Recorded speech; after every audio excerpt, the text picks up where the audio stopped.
Alright everyone, welcome back to the Kusogrande Invitational. We finally made it to our grand finals out of our 16-player double elimination bracket and we're going to be having that grand finals between NPC and Andy once more. If you've been watching the last couple weeks, you may remember that those two players were actually fighting in the winners finals, and now they are back facing off once again here in the grand finals. The grand finals are going to be a best of 3. But both players have agreed that since Kusogrande is about all the horrible games and fun that comes along with them, they're going to play all 3 games even if it is a 2-0. So we've got 3 great matches for 3 great in quotation marks games for you to see today. And for this first game, we are going to be joined by Brosentia and Dana. Why don't you two say hello? Hello, everybody. Brosentia here. Dana, I think you played this game during your childhood, Lemmings 3D. I did. This was the first game I owned on my PlayStation. I'm really surprised I managed to keep playing games on the PlayStation after this game. Oh, same. Oh. I only played a little bit of the DOS version when I was young, and I think it was about 5 or 10 minutes, and I never played any more again. That was it. But this is not the easiest game in the world. First off, it is a puzzle game. It's Lemmings. They're going to have to figure out how to get through these levels. And guess what? The PlayStation did not have analog controls at that point. They get to use a D-pad for a 3D game. Yep. But before we get too deep into the horror that we're about to witness, I do just want to say that Randomizer Week is starting this Saturday with Super Mario RPG and Crystalis beginning at 1 p.m. Eastern. And after that, we're going to have a Luigi's Mansion anniversary show at 6 p.m. Eastern. So tune in for both of those. And Prosentia, since we're here at the grand finals, if anybody is just tuning in and they're going, hey, what's this? Why don't you give them the quick rundown? Sure thing. Kusogrande is a bad video game tournament. For the Invitational, we brought 16 people in who have had pretty solid experience either with playing games or being involved with GDQ. With this, Andy and NPC have managed to vanquish all the opponents. NPC did get defeated by Andy during the winners final, but NPC won in the losers final and is here for the grand finals. Now, just so you know, most of the time we have 1-hour matches in order to see who makes the most progress in a game in 1 hour. For this game, Lemmings 3D, they actually are going to be playing best 2 out of 3 games, starting with Lemming 3D, and then we will reveal the other 2 games when we get to them. So don't worry, we're not going anywhere for a while. We've got 3 beautiful, beautiful games today. Yeah, and it is going to be all 3. Like I said, even if it is a 2-0, they have agreed that it would be a lot more fun, in quotation marks, if we played all 3 instead of just stopping it on a 2-0. And both players seem to assume that they are going to get 2-0'd, not the other way around. So as is the Kusogrande tradition, everybody thinks they're going to lose. We'll see who... So, who's the real victor here? The one that's finally free by losing, or the one that wins and gets the dubious prize? The dubious prize of a box copy of Deadly Towers? Yeah. Well, I have a feeling either player is going to burn it when they get it. So, the environment is not winning. But, I'm sorry, Rick. It's definitely... I think the audience is the real winner, because we get to see these players suffer through games multiple times. Yeah, as Chad is saying, they are the victors. I mean, if we wanted to add to it, I'm pretty sure I could go find my Lemmings 3D copy. Because it was in one of those extra large, non-standard boxes. Oh my that goodness. All the early PlayStation games came in that fit in no shelf whatsoever. Well, it looks like both of the players are actually ready. Yeah. So I'm ready as well. So are you ready to go, Dana? And Prosentia? Ready as I can be. I am. Relive this. I'm going to ask chat to spam all of your green emotes. All of the green. I want to see chat filled with them because Lemmings have beautiful green hair. And here we go. 5, 4, 3, 2, 1, go. And we are just about ready to see this wonderful match here. Oh, I love the green that I'm All right, seeing in so- chat. That's what I love. Lemmings 3D. Yes. Is it just what you get on the box? Like 3D Lemmings? Yeah, kinda. I heard the I players mean- complaining about the camera. That's all I know about this game so far. Oh, you will see. So, look at how this camera moves immediately. Well, I see both of them have started the level and they don't know where the Lemmings have started. Problem 1. So that's good. Now, this is the easiest difficulty that they're starting with. They're starting with fun. This level's NPC fun. found his Lemmings. There we go. Oh, good. Yeah, I think the camera is going to be the biggest villain in this game. Oh my god, the icons at the bottom are so huge too. There's a really tubby one. I'm not sure what he's doing, but he's kind of cute. Is that the exploder? Or is that like the might blocker? be. No, that's not the blocker. The blocker's on the left. Yeah, blocker's on the left. Oh, and there's this one you have to use to make them turn. Well, Oh, that looks... yeah, that's not working for NPC right there. He's unfortunately going to have to start that level over again. Ah, poor NPC. You know what? I know that some of the game masters were talking about this when they decided to give this game out specifically. We're unsure they're going to make it very far in this game. I mean, Dana, the first couple levels are pretty basic, but after a point, it's just not gonna happen. Oh no. So I've Uh-oh. noticed that both of them have found out with this lemming that you have to use to change their direction. It seems to redirect them based on which angle your camera is facing. Okay. So both of them accidentally used it in the wrong direction and had to Yeah. restart the level. Yeah, both of them had difficulties there. Now, there is a fast forward button. I believe you can use that if you're just getting really impatient with the lemmings. And considering that they have to climb this giant tower, it might not be the worst idea in the world. You know, at this point, no! NPC! No! They went the wrong way. One of the things you can also do in Lemmings is it has the up and the plus and minus control there. That appears to do the same thing as it does in the other games, which will make them spawn faster. Because in some of the levels, they'll spawn really slow. But then once you've completed it, you have to wait forever for the level to finish, so you can make them spawn immediately. Andy already did that with his Lemmings. But they're still both trying to figure finish out... the level just now? No, he just exploded them. Oh, well, okay. That's essentially the same.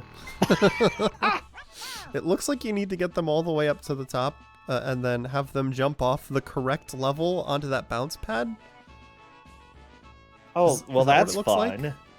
I think so. Because there's 3 levels they can jump off the bounce pad onto, and I'm assuming 2 of them will lead them to their death, and 1 of them will be correct. So, this is already kind of a mean first level for a Lemmings game. Yeah. There's just so much you have to fight with in this game. By the way, I do want to say something. Mystery Tournament does a lot of matches as well with people playing games that they've never played before. And simply put, I know that a lot of the times Andy, when he plays a Mystery Tournament, worries about getting a puzzle game, and here we are, the first game of the night with a puzzle game for him. But, oh, it's not any puzzle game, it's Lemmings 3D. Honestly, you know, I think somebody, one of the game masters was saying that they don't expect people to beat 3 levels. Dana, That wasn't thoughts me. on that? I That was believe- you. I believe Kate thought that. Ah. Okay, Kate, by the way, is our referee. He's chilling, making sure that Everything is done fairly, and also get making it? the hard calls when we're close to ties. What's that? Oh no, the top level sends them too far. Oh no! Right into the drink. I was like, did Andy get it? Did Andy get it? And then they bounced No. right over the goal into the water. That's try. evil. It's a wonderful game, full of wonderful puzzles. Why they decided to start this hard? Yeah, why is there more than one diving platform? I don't understand. Like, He's at least figured out how to change which direction you're redirecting. NPC still hasn't quite figured that out. NPC is struggling a little bit with that, yeah. the first Lemmings game, for like the first 10 levels, you literally had to push one button. You had to figure out where the lemming needed to be placed, place it, and the level was over. Oh yeah. True. This does not do that. No. It's the No, same. not it at all. looks like it should be the same because you just get one of these redirectors. I was like, oh, that shouldn't be too bad. You just place them in the one spot, and then you look at the level and you're like, wait, what? And the problem is, looking at the level is so hard to do. It looks like there's predefined cameras around the level. They have numbers on them, and one of the icons on the right is a camera with a number on it. So I'm assuming that if you click on that, you could cycle between those predefined cameras. I think that's a viewpoint. I'm trying to remember what that, like, the angle of the camera changes. Yeah, but when they zoom out really far, I was seeing some actual static cameras, like right there on Andy's screen, that have numbers on them. They're just floating in the world. Yeah, I think that's a, like... Andy got it! Yeah. Andy appears to have gotten this level. He's moving on to the second. That is definitely a lead that we have right now. Yeah, I'm looking at the company that developed this, and they really didn't make very many games. They also made 3D Lemmings Winterland. They made a Rush Hour game. They made a game called Wiz and Liz, which... Oh, I know there are people that know Wiz and Liz. Oh, really? Well, yeah, I wouldn't be too surprised if Liz knows Wiz and Liz. Oh my god, what is this background? It's fine. It's not like the entire world is melting or anything. It's fine. It looks like the See, polygons got exposed to too much heat. latched onto the fact that Wiz and Liz is an awesome game. Apparently it is. It actually is. Yeah. Liz is defending that game in chat. I think PJ actually used to run it, but I'm not entirely sure on that. I mean, that wouldn't surprise me. The publisher of this game, Psygnosis, by the way, also worked on other games that I know we were considering one of them for today. We've had it on Kusogrande before, Barbarian, for various platforms. It's a platforming game, except you have to point and click buttons at the bottom. Oh my goodness, NPC figured it out, but I think he's on the wrong level and they're not He might be. gonna make it. We can't tell because he didn't look at it. But yeah, I think they all died. I like how, Yeah, Barbarian plays kind of like Lemmings, except you only have one guy and you have to actually tell him all his moves through the Lemmings interface. Yeah, they definitely made a lot of games. Original Lemmings, you know. So they published this, but they had somebody else developer, and that was probably the fatal flaw because this is scary.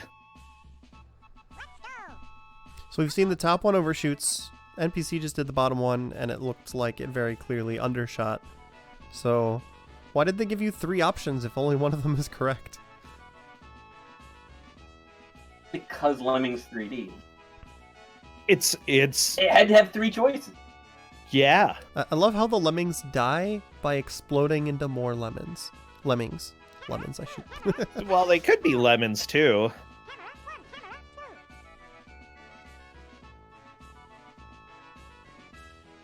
Oh, Well, this next level does not look fun. yeah, Andy is starting it over. Honestly, we're gonna see a lot of start overs. If NPC can figure out this level fairly soon, I think he's got a good chance of getting back into this. In this type of game, it's going to be basically, can you grasp what the map wants you to do? If so, you're done in seconds. Otherwise, you're going to be stuck for a while. Yeah. Andy's trying to figure out by like doing the digging straight down left enough if you can get the lemmings out without them dying to fall damage, but he still has a little bit further to go. You don't have to save all of them. Only like 22, it looks like. It looks like NPC's going to the top again. NPC hasn't done the top yet. That was Andy. Oh, they're all going the wrong way. Yes.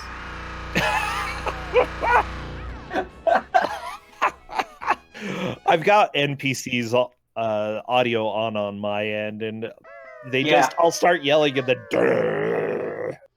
It's perfect. It's interesting how the first lemming that dropped down after digging that hole died to the fall damage and the others aren't.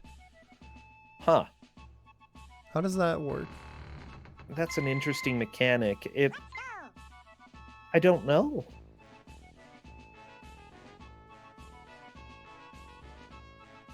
I feel like it bears repeating to those who did not hear it the first time.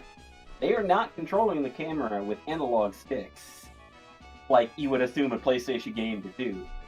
It's the button, because there were no analog sticks back in the very start. So that's why the camera kind of jerks around. They're just tapping the button to move it around. Oh yeah. And it's kind of the worst thing. Controls are a little questionable in this game. Yeah. And yes, after you've gotten through, after all your lemmings are out, anyone that's still around, you have to blow them up. Is that bubbling cheese? Why is there an entire arena of lemmings watching this going on? I want to go to Cheeseland. That looks like better than the grilled cheese I had earlier today. Very unhygienic cheese. It looks like bubbling cheese to me. I'll swim in cheese any day. That would hurt a lot. Well, okay, only if it's mildly warm. Oh, this is so evil. It's the same thing. There's multiple bounce pads. You have to figure out which one's correct. Oh, why? You don't have to do this. Okay, that was a good attempt, NPC. They went the correct direction, but I don't... Yeah, top level overshoots. Yeah. Well, he knows which level is correct now. Oh, they all died and they're sad. So we should have a level 2 from NPC soon. They're booing. This game is a game. NPC typed in Discord, "Can I concede?" And I'm gonna say no. I like how you can't see it at the moment you move the camera, but this does in fact have like the Amiga spheres. The checkerboard sphere pattern. It's very, very Amiga throwback there. Oh, it kind of is, yeah. Is that correct? It is! That lemming almost walked off on the cheese, but he barely got it. Now, which do you think this is? Because there's 3, and it wouldn't be the middle one again. There's no way it's the middle one again, but the top one looks too tall. Yeah. By the way, this game actually does have lore. Wait, it has lore? Well, yeah, there's the manual has a little bit of the backstory of what lemmings are and everything. Does it explain why there's a whole coliseum full of lemmings watching this?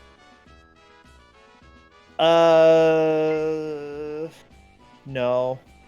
Alright, hit us up with the lore anyway. Alright, lemmings are rodents with very little brain. In fact, they're so dumb they rely on you, Railcoon, to make all their decisions for them. They will appear on each level of the game by falling through a trapdoor into a hostile environment. They will blunder around, following each other even if it means wandering into a death trap, which, by the way, it looks like NPC had a pretty good playthrough there, if I'm not mistaken. Yeah, I think you got it. Yeah. Good to see some progress there. No. Wait. Oh, what? No, he took the second one. He went into the drink. The second one's the correct one. I thought it was the third one. How many are there? There's The third 4. one overshoots into the drink, and the There- first one undershoots. No, the top one overshoots. How many are there? Are there 2 or Apparently 3? 4. 4 diving. Oh, I thought there were 3. Well, no. Railcoon, there are 4. Okay. Let me correct you right now in this information that I absolutely knew. Well, you can't even zoom out far enough to see all 4, so I thought it was just 3. That's terrible. Yes. Yes, it is. Tiny bit more of this lore, by the way. As you progress through the levels, the environments will become more difficult and challenging, but your aim is always to save as many lemmings as possible.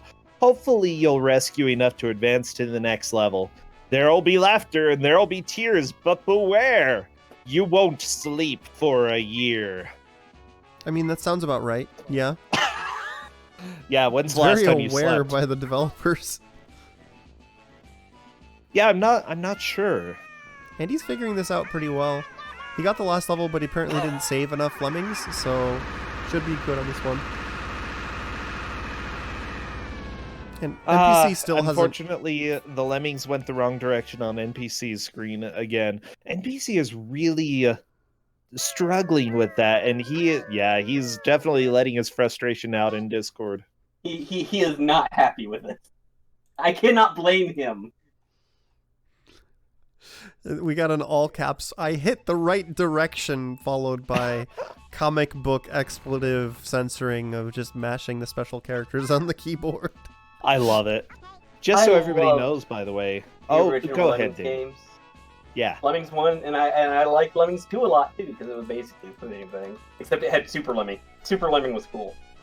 I loved the original Lemmings. And then there were, like, the strangely scary levels that were in it. Like, I don't know, it was the 90s. It was kind of, it didn't just have to stay family friendly. You're just playing, and then suddenly you get to a level, and it's like, oh, you're crossing skulls and blood and stuff. And it's like, where did this come from, Lemmings? All this happy And stuff. as people are noticing, yes, this is a completely branded stage. This stage is brought to you by Jelly Bellies. Wait, Oh my really? goodness. Wow. Why would you have a sponsored Gonna have it. stage in this game? For the money. You gotta make all those sweet Jelly Belly bucks. They were on a tight budget. They needed some Jelly Belly money, so Yeah, can somebody give me some Jelly Belly money? I like this strategy by Andy, just pausing the level and looking around. I mean, that's a very Lemmings thing to do. It's just a lot harder to do in this game. Oh yeah, I think it's a lot more important in this game, because in the older Lemmings, you could get away with not pausing the level and looking around, just kind of figuring it out as you go, but... By the way, NPC has finished the stage here. And we'll be moving on to stage number 2. Meanwhile, Andy is on something like stage 4. Yeah, I'm pretty sure this is 4. That block builder lemming is... It's so much slower.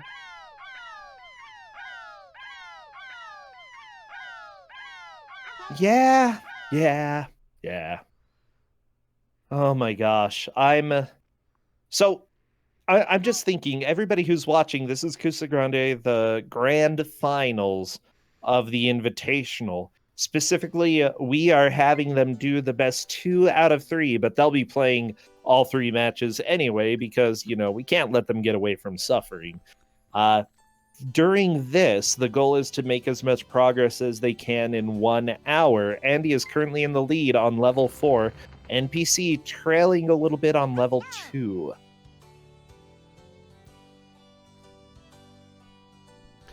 What is... I'm listening to music. It's good. If you look at Andy's level, he has 3 brick builders.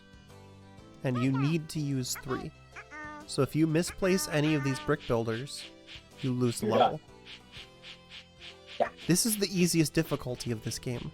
Yeah, that's strange. Like, the original Lemmings, at least fairly early on, was at least a little bit flexible with how many of these Lemmings it gave you, the builders and such. But this is not being flexible at all. It gives you like the bare minimum. And they're on a grid system. If you look, he just told that lemming to do a builder thing, and it actually kept walking a little bit before it started placing a block because it needed to hit the next grid. Oh no. So you don't have the flexibility like you do in the original Lemmings, it looks like. Yeah. Yeah. Are those, is that the exit, or what's going on there? They're walking into a cake. I think that is the exit. Yeah, I'm pretty sure. It is, okay, yeah. Yeah. It looks like NPC is likely finishing stage 2 pretty quickly as well. I think he did that in less tries than Andy did, so... The real question will be, has he figured out how to do the redirecting lemming? Because he needs to place a bunch of these in the next level. Well, we'll find out. Okay, Andy rescued just enough lemmings. 21, he needed 20. So Andy's moving on to the next stage. NPC moves on to level 3. Yeah, NPC just barely got it too. He had no spare lemming. He appears to be on castle ramparts. What even are we looking at? I mean, It's a don't castle. you go to a castle after you walk through a cake? Sometimes I do. I don't know, it's been a while. Been a while since I've walked into caves and emerged somewhere else. Usually I just wander around and then I'm like, well, nice graffiti in this cave, and then I just leave where I came in, you know?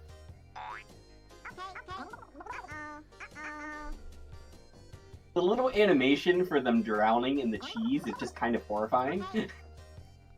Unfortunately, it looks like NPC is still struggling with directions for the lemmings, because they are definitely mostly walking to their deaths at this point. It looks like he kind of figured it out there at the end. I saw him switch which direction he was redirecting, but he already had one turning them in the wrong direction. Yeah, that would be really difficult to recover from. This game is not good. This level that NPC is on is mean because you have enough like leeway to put down every blocker you need, and that's it. Mm-hmm. If you lose any lemmings besides putting them down to redirect which way they're turning, then you don't finish the level. Yeah. So precise.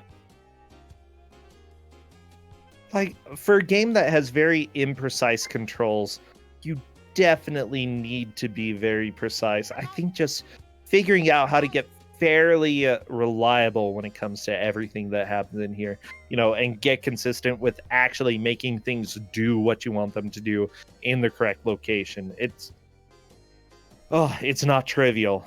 So, somebody asked a question. What changes in harder difficulties? For Lemmings, would it's you like usually to the have- layout. How would you like to have a layout where the lemmings are walking through a building, and because of your camera, you can't actually see what's going on in there? Wait, what? I mean, it's a good question too, because one of the other things they usually do in Lemmings for difficulty is by limiting the number of power-ups you get, so that you have to be very precise with them. And it's already doing that. So yeah.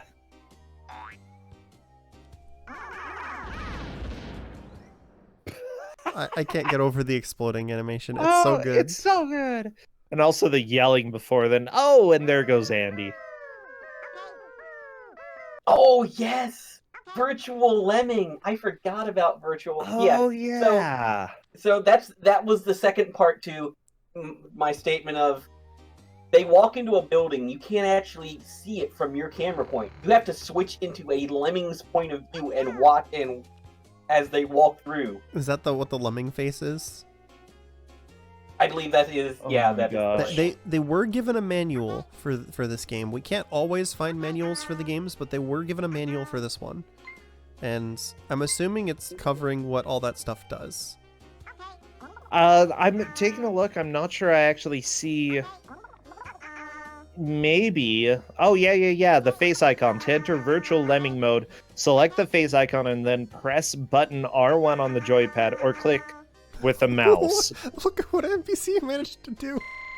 He has the worst problem with these turtles. I mean, that's a strategy. Not a good one. Not gonna do I anything. mean, it's not fixable, but it's just funny.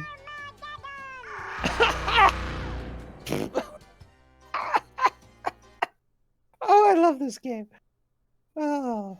Yeah, so Virtual Lemming is even worse than it. Yeah. It follows Following right. the lemming It's guys like is third not something you person. have to do. I love Andy's screen right now where they're falling to their death, but you can't see them die. You just see them Blech. explode in the background. Yeah. Oh, this game is... I don't know. I don't want to play this. I have no desire to play this game. It No! was such a huge No! disappointment. NPC keeps trying. He keeps trying to get them to turn the right way, but it's just not happening. Yeah, he's really struggling with how that interface works. It seems really wonky, to be fair. Like, you have to select the lemming, and then you get an arrow. And then you have to change the arrow to the correct direction, and then you do something to confirm it? I don't even know. Is it worth using the pause button, which, by the way, are the two paws on the right side of the screen? Is it worth using the pause button to just make sure you select the correct direction, or can you even issue things while paused? You can issue commands while paused. Andy was doing Oh, that. okay. I think it's definitely worthwhile, yeah. No, He just no, selected turn the- right! So Oh the my gosh. I think the issue that he's running into here is that he selects the lemming, he's got it pointing left, but then the lemming walks forward, and then because of the way the lemming's walking, now the cursor's on the right side. So it switches to True. right before he confirms it. Yeah, I'm pretty sure that is what's happening. He's just got to figure out why is this not being consistent. And if he can do that, like, NPC is a smart guy. I think that if he can get past that barrier, he has a pretty good chance of putting in a lot of work and starting to catch up. We've got another Jelly Belly level. Now, the arrows there, that actually means that they cannot dig from the right. They would have to dig from the left side. Yeah. Oh, it looks like he's trying to dig under with explosions. Maybe get I a think hole he down might there be and then able to dig do under that. the candy cane. Yeah, that might work. Because he does have one blocker, one bricker as well. So if he could get under, dig under it, and then build up, that would work. I know that for the original Lemmings, some speedrun strats are essentially to just try digging in the opposite direction, and as long as you have enough diggers, you can chip away a couple pixels each time. It's not effective for every level, but some levels it's actually worth doing. So there are ways to cheese your way through and not have to go the whole roundabout direction. He doesn't actually have any diggers, though. He just has climbers, a couple umbrellas, one builder, and 4 exploders. So, I'm not entirely certain. Digging under it with the explosions might actually be the intended method here. I'm trying to remember. Because they gave. It looks like that's one basher, I think. Is it a basher? It looks like a... Oh, that is a basher. Yeah, okay. So you're supposed to Aha. do what he just did. Oh, blow through it with a climber and Up exploder. top, Yeah. so now he can get someone on the other side to bash through the arrow wall. The problem that I'm seeing is that's a climber turning lemming around. now. So it's going to drop down here and then it's going to climb over this, right? No, he can punch now. Oh, because the Aha. gap means it doesn't try to climb it. Okay. Oh, interesting. I wouldn't have guessed that. I thought he was going to hit that other block, climb over it, and wind up behind the goal. But I guess the little gap at the bottom means he doesn't climb it. Okay, NPC is getting a little bit better at placing the walkers. That's going to be needed here. Let's see what NPC can do. Opting to pause. Good plan. I definitely would.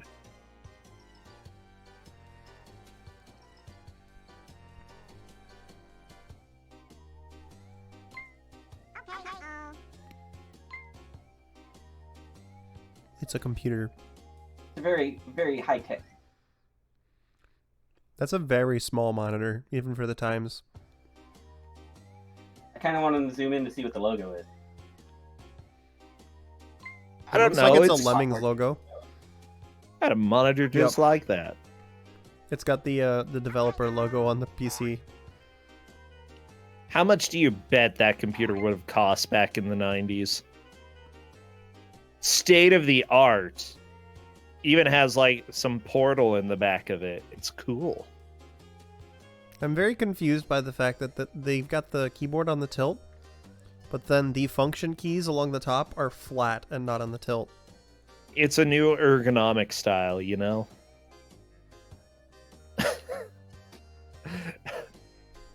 They were just trying to figure out how to stop your wrist from absolutely getting destroyed by typing. It wasn't an effective style, but, you know, it's the 90s. They were just trying whatever they could. So it looks like you have to get up onto the keyboard and then brick up onto the actual desktop itself so you can get around behind it for the entrance in the back. Andy, you just destroyed the mouse. Oh my gosh. I think that was the correct solution. No, I think you're right, but... You know, you pointed this out earlier, how the game was on a kind of a grid base, and you see little it bit, really yeah. noticeably with the bashers, because it Yeah. doesn't. Because like in normal Lemmings, every time they took a swing, you shaved off a few pixels of the wall. In this game, they do a couple swings, nothing happens, and then one more swing, and a whole big block just explodes. Well, it just reminds me a little bit of at the start of this, somebody said that the graphics looked a little bit like Minecraft on that first level. And they kind of break the block like in Minecraft, cracks appear, and then the entire block disappears. Andy's really getting the hang of this. Yeah, I'm kind of surprised, to be honest, but, you know, I'm glad that he is. He It's usually struggle with puzzle games, or at least he really dislikes them. Yeah, he says he hates puzzle games, but I don't know. He does okay sometimes. Oh, wait, never mind. His lemmings are getting electrocuted. Is that electrocuted or like are they frying because the exhaust is so hot? It's probably the second one. I mean, based off of the shape of that computer, I don't imagine they put a heatsink in it. That's pretty great. It looks like it's supposed to be electrocution, but why would there just be like an open circuit on the edge of your computer? You know, I'm just trying to think. I don't have a computer like that. I actually have a computer case that has all of the components inside. I mean, I had a computer like that when I was a kid. We had a 386. Wait, did it shock you? No. Oh. I actually skipped 386. I went from a Commodore 64 to a Pentium. I think we had a 486, and my favorite was the turbo button on the computer. You just push turbo, and you're like, it's fast now. And it worked. It wasn't just one of those fake turbo buttons. It was like twice as fast. Turbo. Every computer needs a turbo button, okay? Well, you know why there was a turbo button, right? Wasn't it to double the cycles? Well, because a lot of things wouldn't function at the full cycle speed, because it would break when it was running too fast. So you'd toggle the turbo on or off depending on if the thing you were running could handle running at faster cycles without breaking. Gotcha. I think that as a kid, we just wanted it to be turbo. We're like, it sounds so cool. Turbo all the way. Oh, he just did it again. NPC just he got this far and then now his redirector is setting them the wrong way, I'm pretty sure. That's not. Oh, no, maybe. I don't know. Oh, no, he got it. Okay. Okay, Like, going you to can the see this left. little- Oh no, it flickers! Ah! You see a little scene from when he walks into the monitor. Oh, This camera is Man. just amazingly terrible. that makes me think a little bit of Freakazoid when he got sucked into cyberspace, you Oh know? my god, that show was amazing. Going to the monitor. Oh, I love Lord really was one of Freakazoid. the best shows. Revenge is a dish best served with pinto beans and muffins. Gee. It's been a little while. Gutierrez was my favorite character by far. Who? Gutierrez, I'm not surprised. the What bad I guy have with to- the crazy accent. Oh, okay. He was What the- about? Sorry, go ahead. I always like the cop dude. I can't remember his name right now. Cosgrove. Yeah, Coxgrove. Your Freakazoid. Yeah, You wanna go get a mint? I think NPC is beating this level. Very nice. I think we got it. I don't think he wasted any lemmings, so he should be fine. It's so rude that this level it makes you use so many of those redirectors where they're so wonky to use, and then you've got like no margin for error. You've got one. Well, if you misuse one, you can't get them to turn the correct way. Yeah, it's not enough. You need at least two in order to reorient them in the right direction. Mm-hmm. That's so dumb.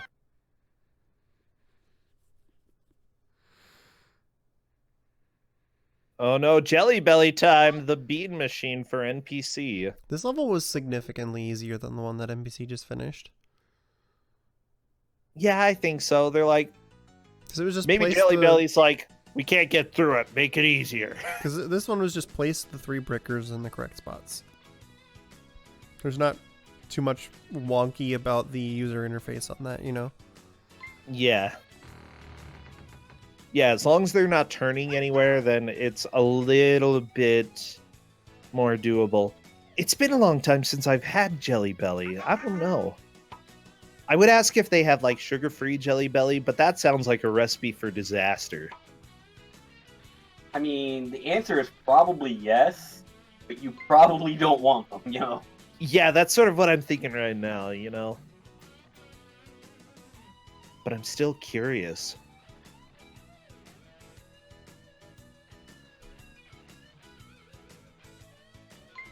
We're a little bit past halfway. So, like, if Andy hits a wall on any of these levels, which I'm expecting to happen at any time, where it's going to stop, it's going to start doing nasty things, NPC can definitely catch up. Seems like NPC is getting more of a hang of the interface at this point.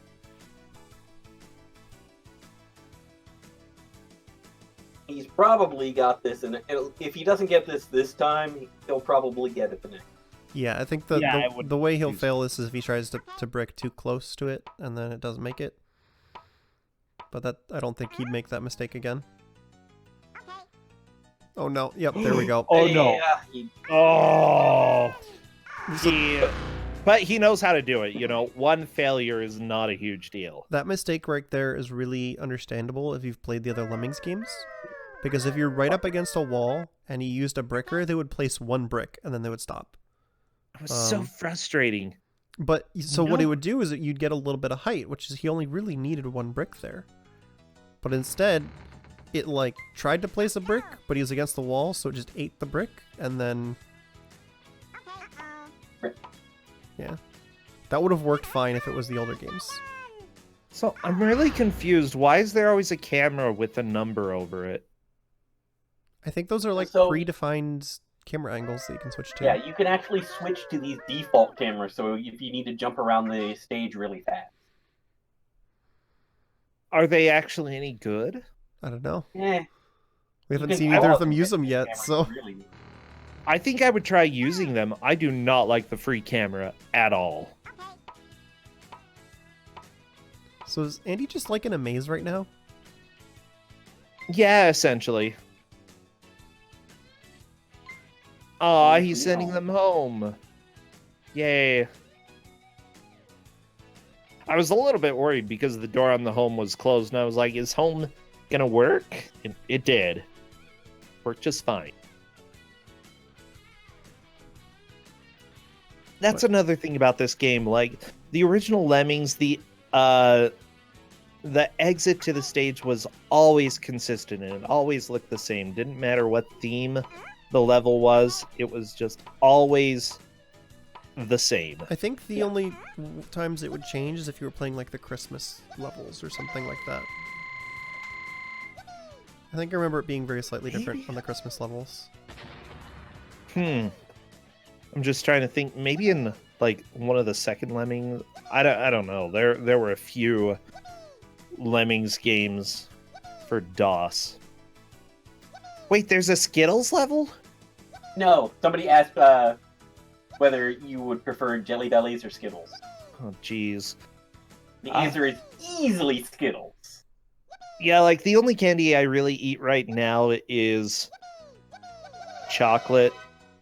Also, Skittles had the better game. But Skittles is definitely better. Oh yeah, I had Darkened Sky. That was top notch. The most dramatic Skittles game ever created. Is it the only Skittles game ever created? Possibly. How about the most dramatic any candy-based video game ever created? It's complete fantasy. They have their own fantasy world, and I think your mother explode. I don't know. I'm trying to remember, but it's actually a pretty fun game, even though it's pretty broken.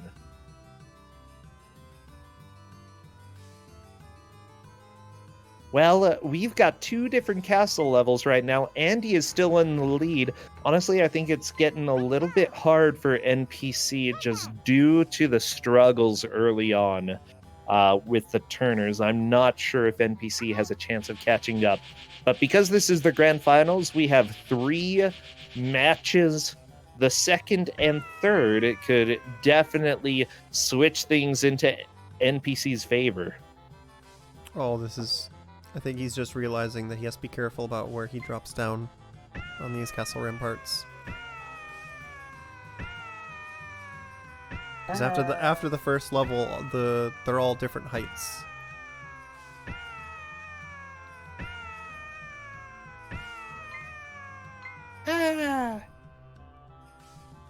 The Lemmings need to stop yelling so much. Seriously, they're so dramatic.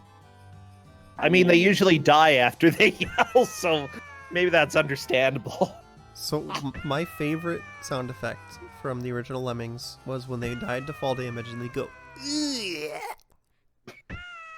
What? I approved of the pop-up.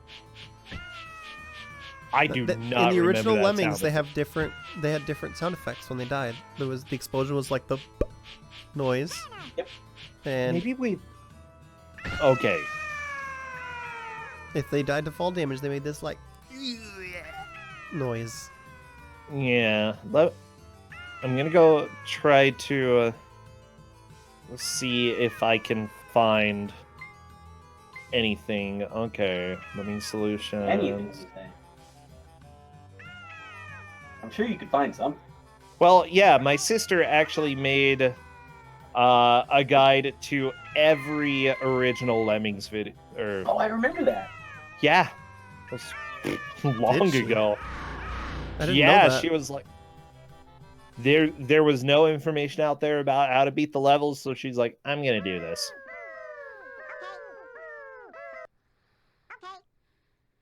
So let me go through. Oh my gosh, she uploaded like her 50 video segments for the various Final Fantasy runs that she did segmented. Oh, that was when like the max time was 10 minutes.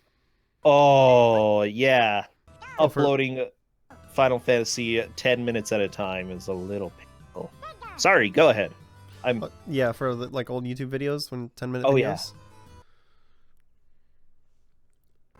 Yeah, exactly. I don't remember what I did, but there was a way you could get beyond that 10-minute limit. You had to like meet certain requirements, then apply for it, and then you could. Ooh. But I had videos longer than 10 minutes for a while, and I just don't remember how.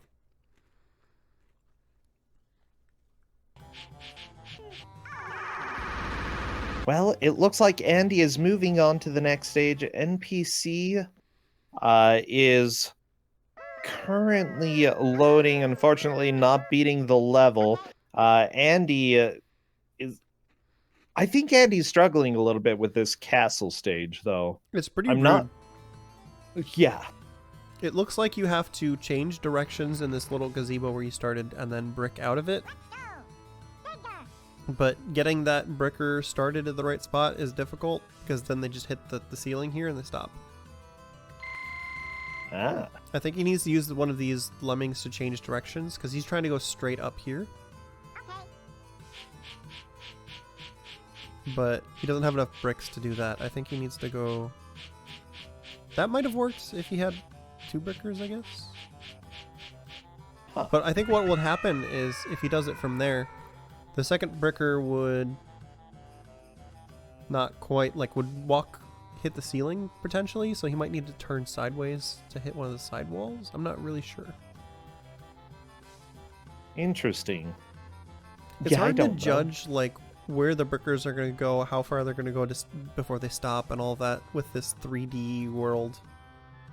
Yeah, the thing is, with a lot, like, the original Lemmings games, you could usually see the whole level relatively quickly, and with these 3D stages, I'm lost just looking at them. I'm like, I have no idea where to go. Andy, is just focusing on this pavilion. I'm like, the pavilion's not helping me, but Andy knows that he needs to look at the pavilion.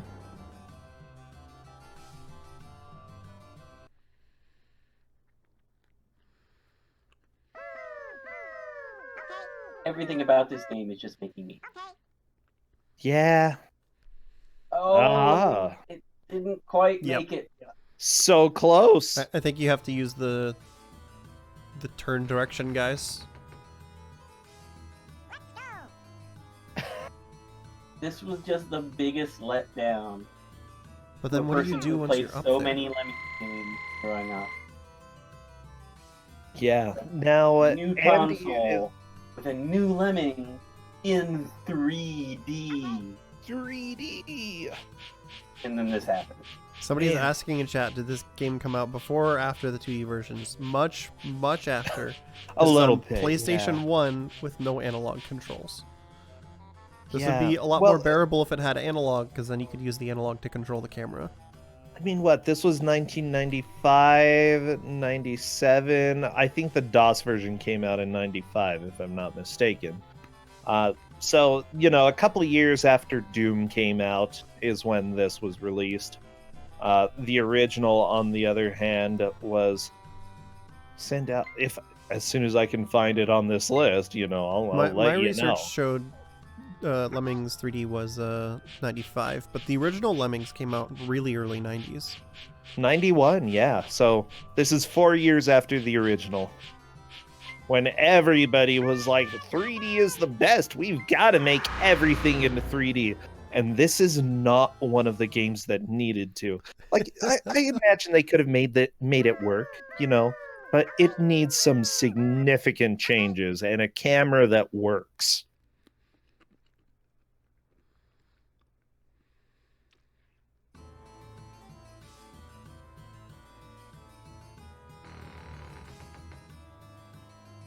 I do want everybody to know, by the way, the overall goal of a Kusogrande match is to play for an hour and attempt to make as much progress as you can.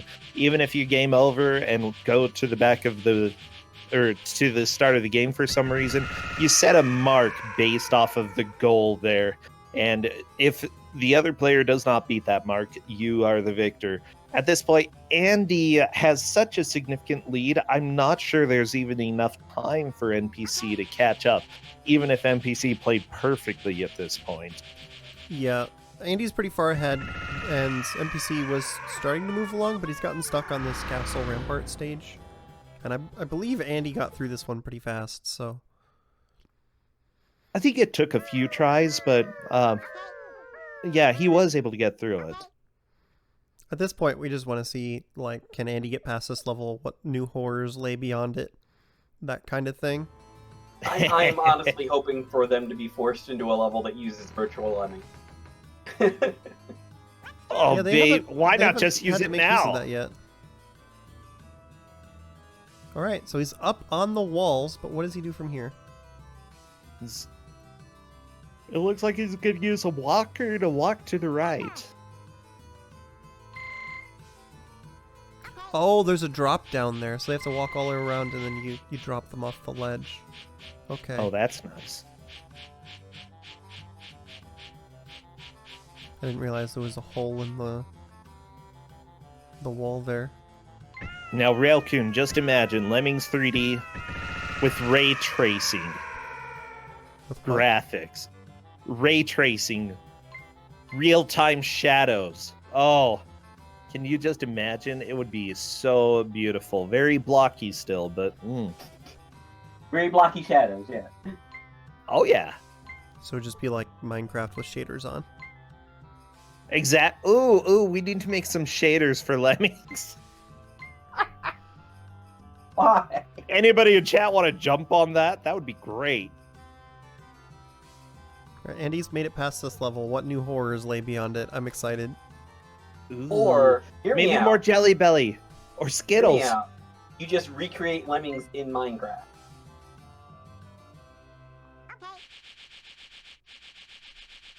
Okay, Andy typed in Discord, he's like, I'm mad that the solution is this, and also that it takes so long to set up. Yeah. Yeah. Oh, yeah. Chat has a good idea. Ray tracing, no analog camera movement. Yeah. This is the type of game I want to play. Why do you hate players? Real good. You have to understand, we made people play on the earliest prototype available of Z-SNES one time, okay? Because Why? it was fun. That's why. That just sounds evil. Oh, it was. It was hilarious. This level actually doesn't look too bad that Andy's on. It's a little ugly. He's back in the Coliseum for some reason. I don't Yeah. understand why there's a Coliseum. They don't... Like, the original Lemmings, it was a coherent theme all at once. This one just kind of seems to swap around at random.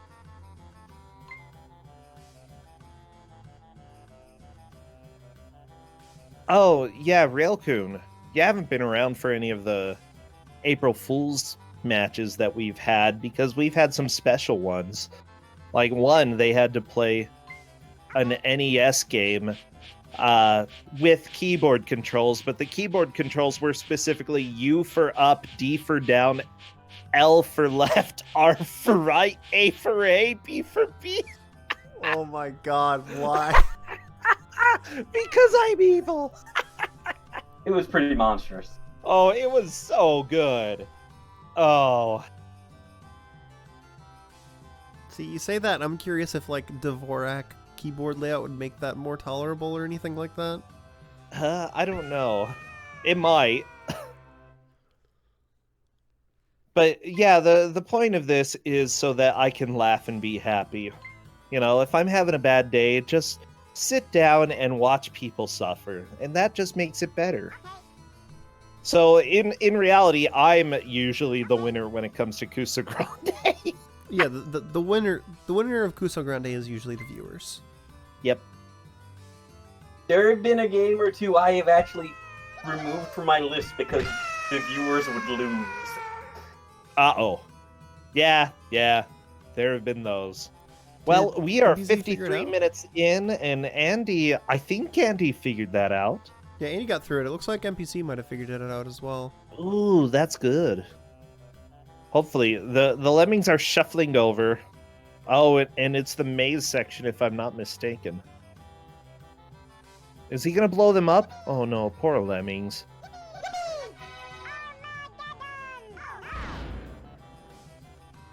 Oh, never mind. He rescued enough. That's good. Yeah, you have to blow up the blockers and the redirectors at the end of the stage, otherwise it just never ends. Isn't it so sad? You can't So- save them all. If you haven't noticed yet, they're sliding. Oh no, he's in a level You have where to he has time it. where you have to time the explosion. Oh no. Oh no. Oh, this Ice is bad. physics in a Lemmings game. Why would you put... Oh my gosh. Nothing is okay. The universe has just become so cruel. And you have to do it multiple times. Oh no! Oh no! I mean, this is. I think this is a level that's sufficiently evil that I'm glad we've gotten to see it. Like this is. This is awful. This is pure evil. I can't believe that this. Are we at least up into tricky yet? Is this still fun? No! This is still fun. What? I'm baffled. I can't believe that this would be under fun. I can't believe any of this would be under fun. Some of them were Is this definitely like game fun fun? level difficulty. It's just You all know, over fun the is a place. very loaded difficulty. Let me just say that.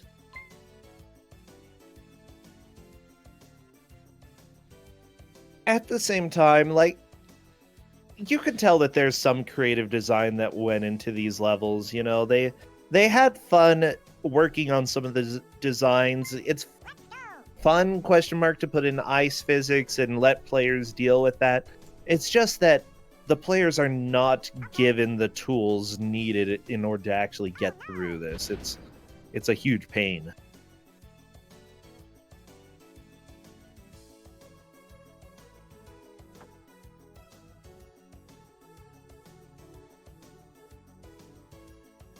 The music's not the worst as well. Like, I hate the carnival music, but that's because I hate all carnival music.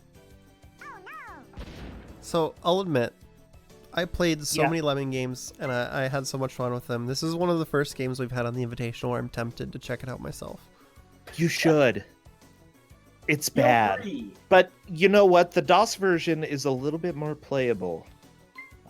If you Wait, do there's a check DOS out a version version... of 3D, or Yes. okay. And it definitely is more playable. If you want to try to check that one out, you might enjoy it more than the PS1 version. So, bro, does Yeah? does this support save state? Wait, what? Does this emulator support save state? I believe the one that they are playing with right now does. Because I'm not saying that a Lemmings 3D level would be a good gauntlet state. But I'm saying... Oh my god. Well, Oh my god, Dana. That's just evil.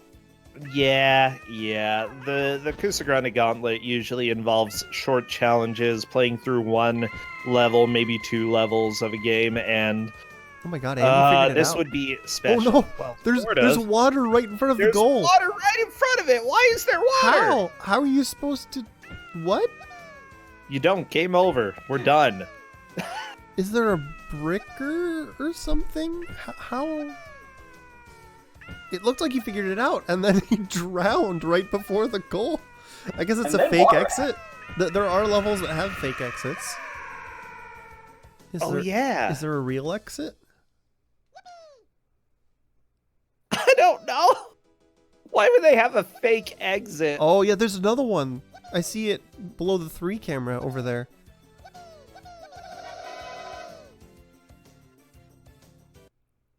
So he has to try and go what? somewhere completely different in the level.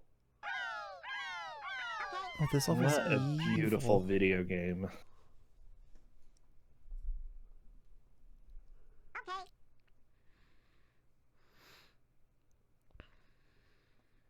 Okay.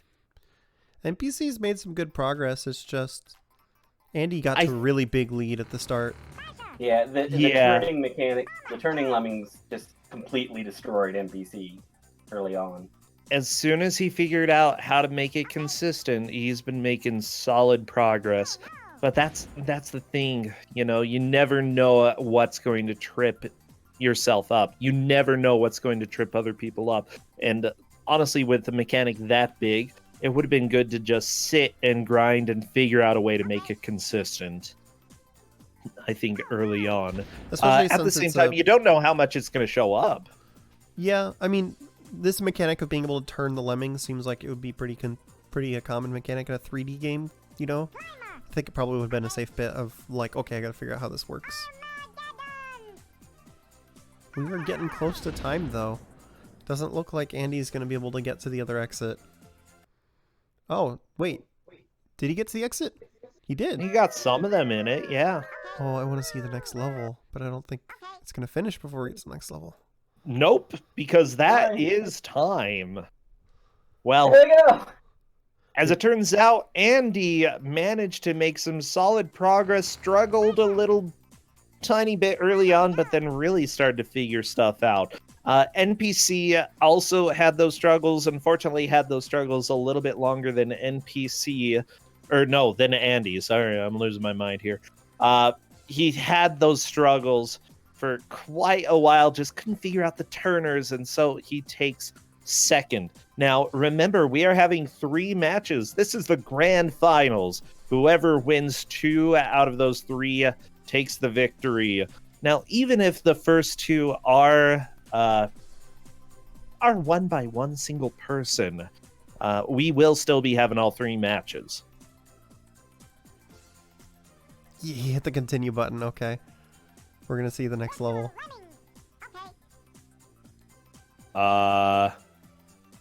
Is this? It's another turning level. Yeah. And he just says this level's awful. Yeah, it's my opinion. Every level is awful. Oh my god, an NPC went into Virtual Lemming. Virtual Lemming. Oh baby, look at this. Oh my god. Look at how quality this is. It's not okay.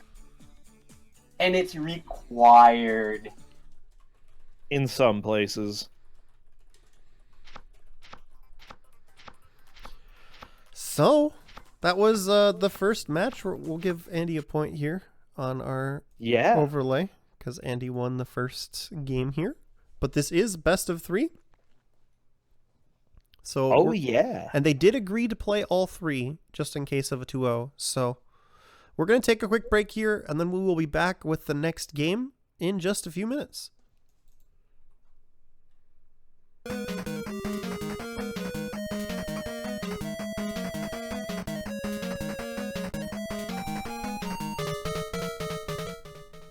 All right, everyone, welcome back. We're here for game number 2 between NPC versus Andy.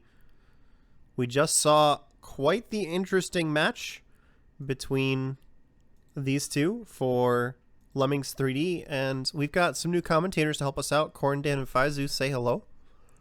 Hello, hello. Hello. Could you say something again, Corndan? Hi there. You are roboting out a little bit, so I would suggest reconnecting. I'll fix that. And while we work on that, Brosentia, that first game was definitely a game. Oh my gosh. I remember seeing a little bit as a child, and I kind of thought that it might be fun, but I mostly watched other people play it, not me, and it's kind of a nightmare game. With that said, I think we have other nightmares coming up next. I don't even know what this is called, though. Faizu, what game is this? It's for Amiga, right? This is an Amiga game. This is an Amiga game called Wrath of the Demon, which is a really good name for it. It's pretty amazing. Yeah, right. why is the demon so angry? Well, you would be too if you got summoned by someone who didn't know what he was doing.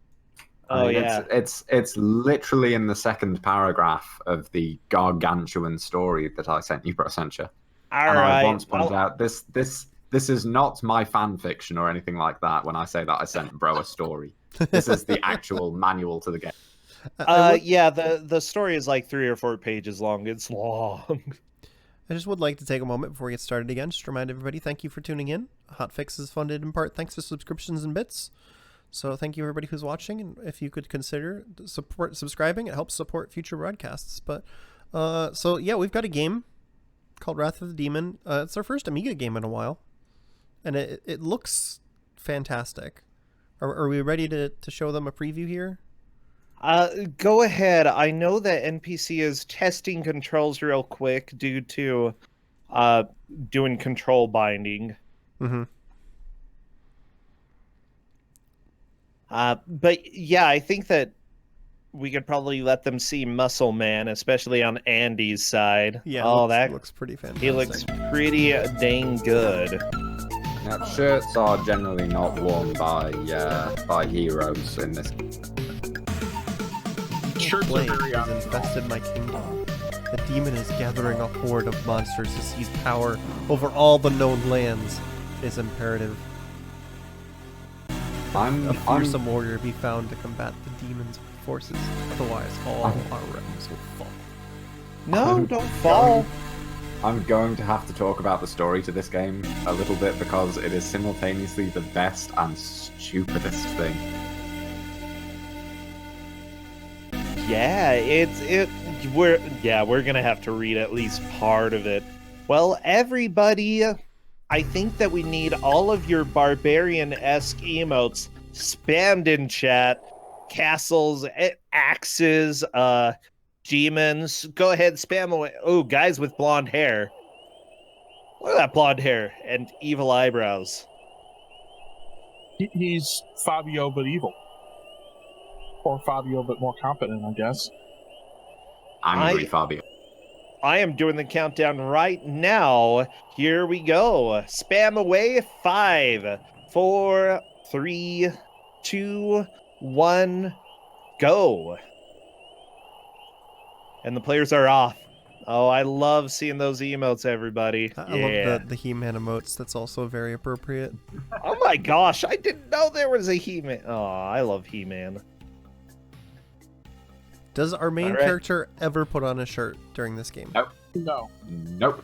Thank goodness. No shirt, no sort of armor. He appears to be wearing jorts as well. Correct me if I'm wrong. We really don't know what other clothing he has. I think, yeah, they have to be cut-off jeans. By the way, it looks like Andy was sitting and looking a little bit at the story, probably to see if there was any information in there. I'm pretty sure there wasn't. Not one bit. Wow. Not a shred. That's okay. So go ahead. I was going to say, what we're seeing here is the first level, and don't worry, the rest of the game is not like this, and this is not Back to the Future Part 3, so we will not be seeing this for an entire hour.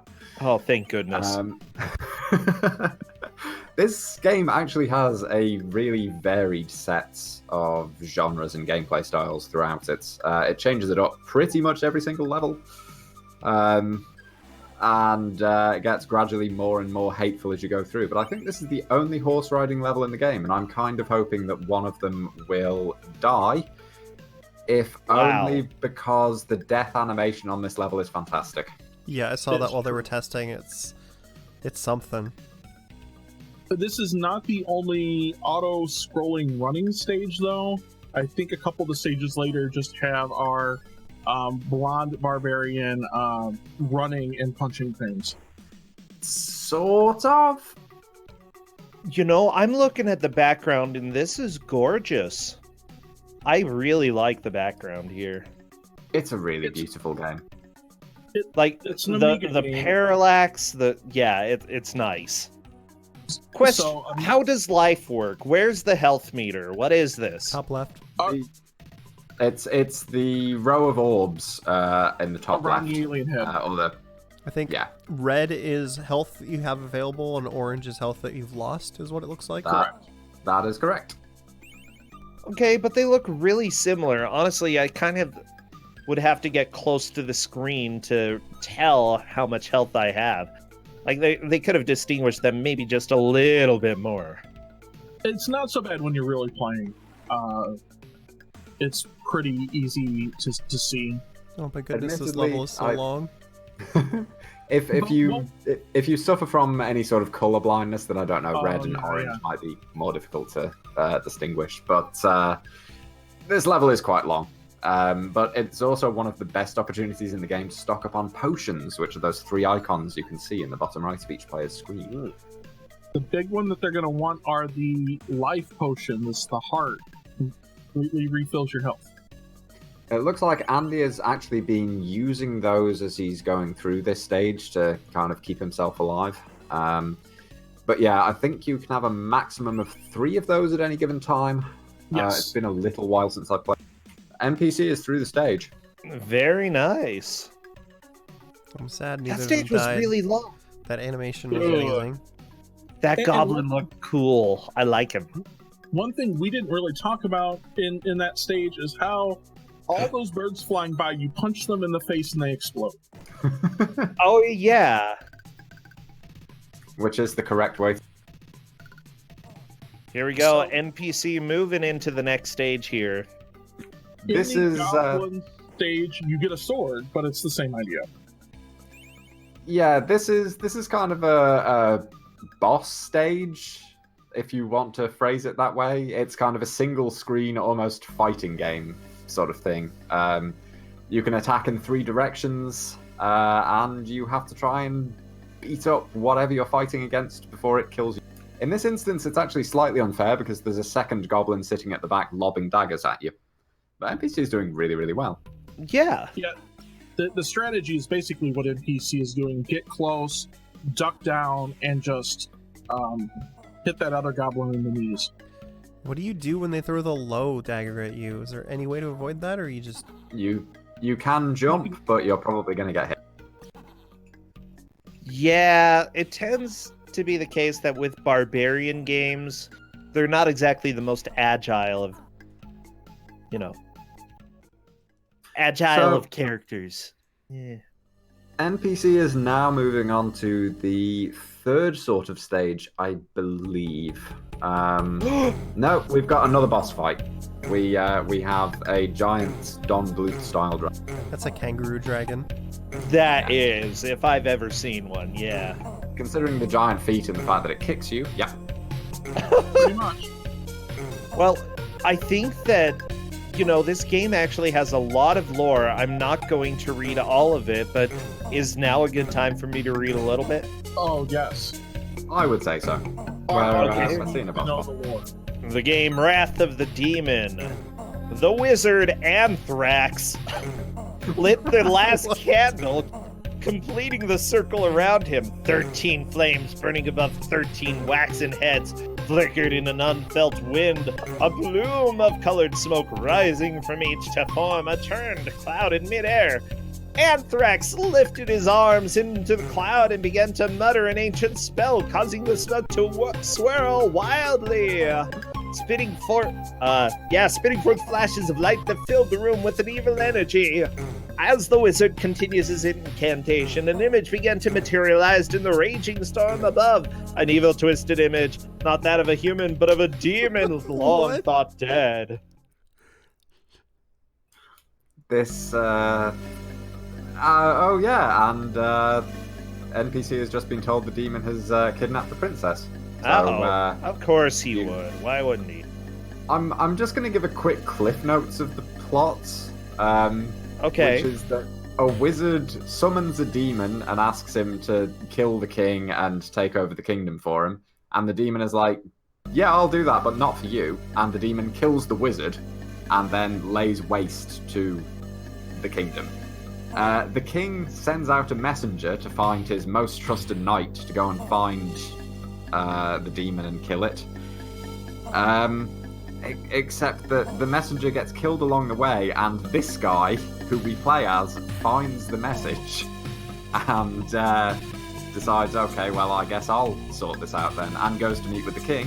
And the king, rather than going, hang on, you're not the greatest knight in the kingdom, just goes, yeah, that's it, fate of the kingdom's in your hands, off you go. Well, that's kind. Amazing. I want to point out that in this cavern level, we've already seen that he's had a sword twice. Instead, we're punching skeletons in the face. And now he has, like, a stick at his side that he's still not using. Right. Oh no. NPC, are you going to heal? I think it's F3 to heal using the... But that is a death. That's fine. That death animation isn't as good as the horse level, but it's still pretty great.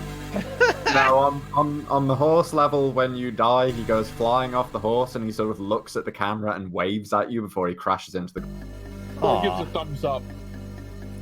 Yeah, So- one of the more irritating parts of this game are these levels, which naturally are the most common bits of the game, where you basically have to go all the way to one side of the map to pick something up, and then go all the way back to the other side of the map to use it. Wow. There is very little warning of what traps or enemies you're going to run into, and you really, really, really need to hold on to as much health as possible.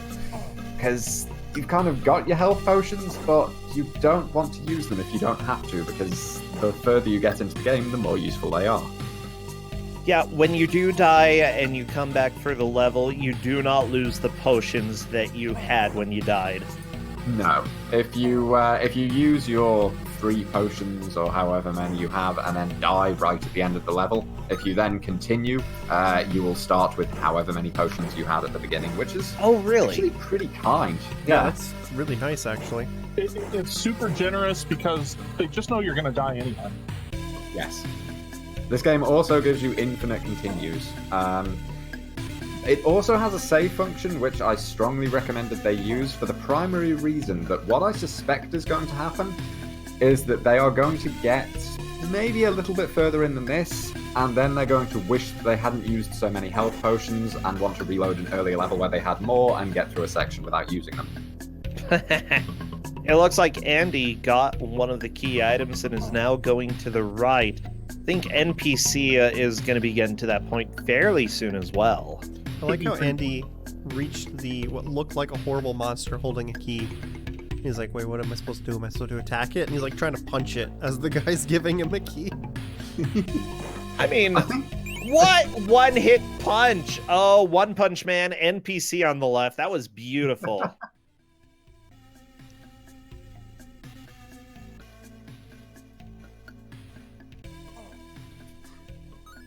So I want to point out again that this is a really, really good looking game. I suppose I should also talk about what the other potions do, because the only one we've mentioned is the healing potion, but they have 2 other types of potion as well. Yes.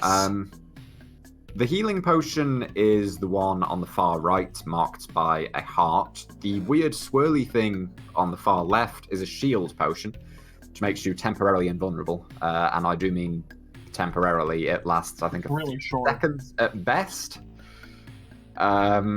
And the middle one is a zap potion, which either kills everything on screen or does damage to bosses. And there is no point in using it on anything that isn't a boss, frankly. So I am looking at the company that developed this. As far as I can see, they only developed this game. The publisher, though, also published some ports of Dragon's Lair and Space Ace, which I think would probably relate to why this looks a little bit like Don Bluth. Yes, perhaps. Maybe they just really liked games that looked like Don Bluth stuff. NPC is kind of hitting on one of the big problems with this level, which is your turning animation. Enemies can fly at you from behind, and unless you have the reflexes of a cat, by the time you've turned around, they've hit you. Yep. Can I just say that I love this walking animation? He's so determined. It's almost more of a strut. Wait, I'm relatively sure that he has the sheath of a sword at his side. Like, I see something. Yes. Why Yeah, but doesn't he there's no use sword it? in it. with It's it. just the sheath. Well, he should have a sword in it. You'd What think did so. he do? Just throw it on the ground? I mean, he could at least be whacking people with the sheath instead of his fist. So one other thing we can talk about here too is this is not the only version of this game. Right? This game is also on DOS, but this is the nicer version in general. And he just died, FYI. Yeah, it was a weird green person flinging things. Killed Andy. Yeah, the raid on Area 51 isn't going so well. Oh my god, Brosensha.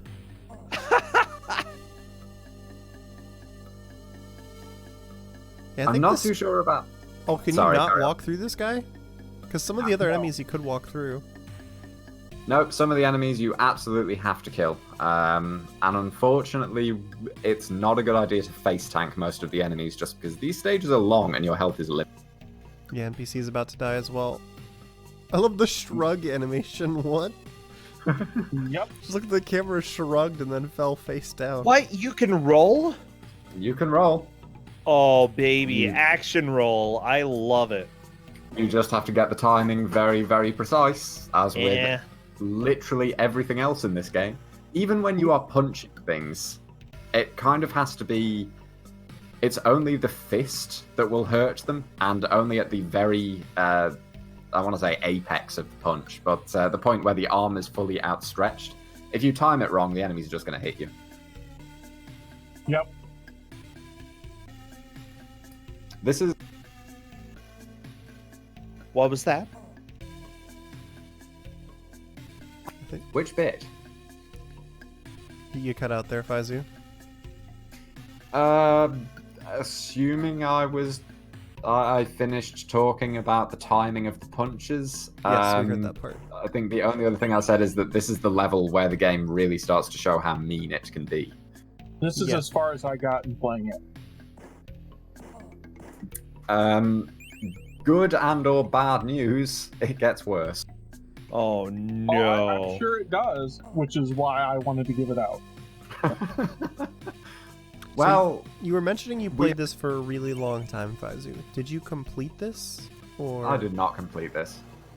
I made it to the castle, which is...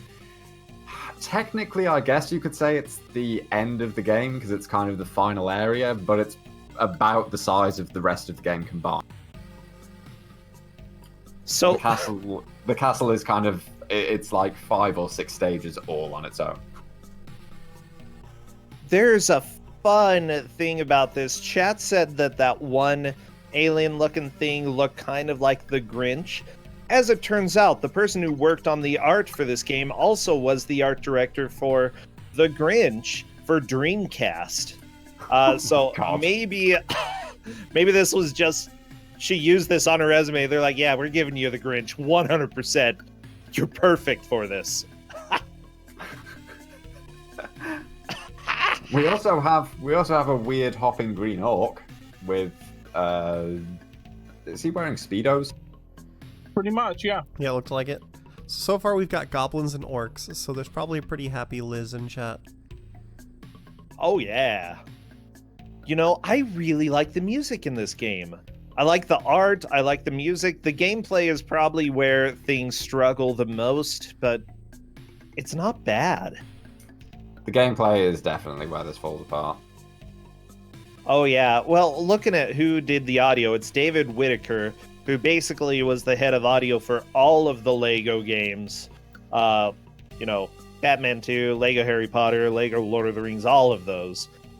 He worked on so much audio throughout the years. It's amazing. Oh, including Alfred Chicken. But... But yeah, he has like 150 games on his list right here for audio. He's done pretty much everything, including this game. Wait, so NPC was trying to pick up the key, and it looked like he actually had to punch to pick up the key. Yes. It also looks like Andy is stuck. He stuck what? He has run into nothing. It almost looks like a soft lock here. Oh no. I can safely say I've never seen that happen before. I'm going to check something quickly. See if I can sort this out. Well, he's moving now. Oh, well, he's been moving. There's just nothing there. Yeah, nothing's been spawning. He's just been running left for a while. What a video game.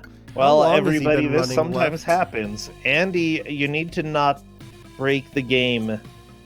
Yeah, I think the correct thing is walk right and see if anything changes. That would be good.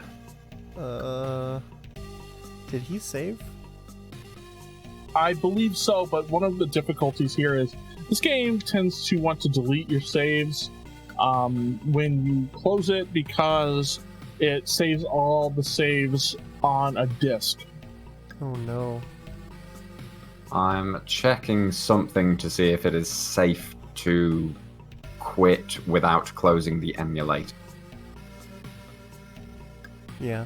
This is one of those technical difficulties that can happen during Kusogrande. If at the end of the match they're very close, we may decide to give Andy a few extra minutes to compensate for this, but it'll depend on how this gets resolved and how close they are at the end. Yeah, the menu doesn't help. Yeah, Andy is going to the right. He definitely ran away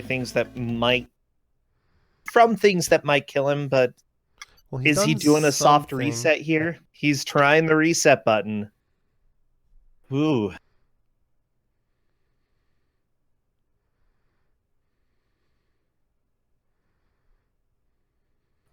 I wouldn't have suggested doing that just yet, but too late now. Yeah. It's Andy's choice. We'll go ahead and see what happens.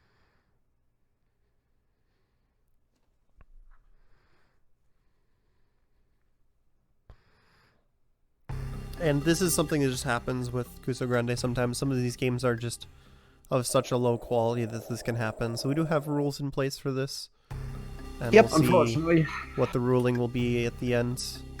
Unfortunately, this does happen. It's Kusogrande, you know. At least this isn't Tubin. That's what I have to say. So he's got a save for the goblins. That is in this package by default, and I have no idea why. If he made...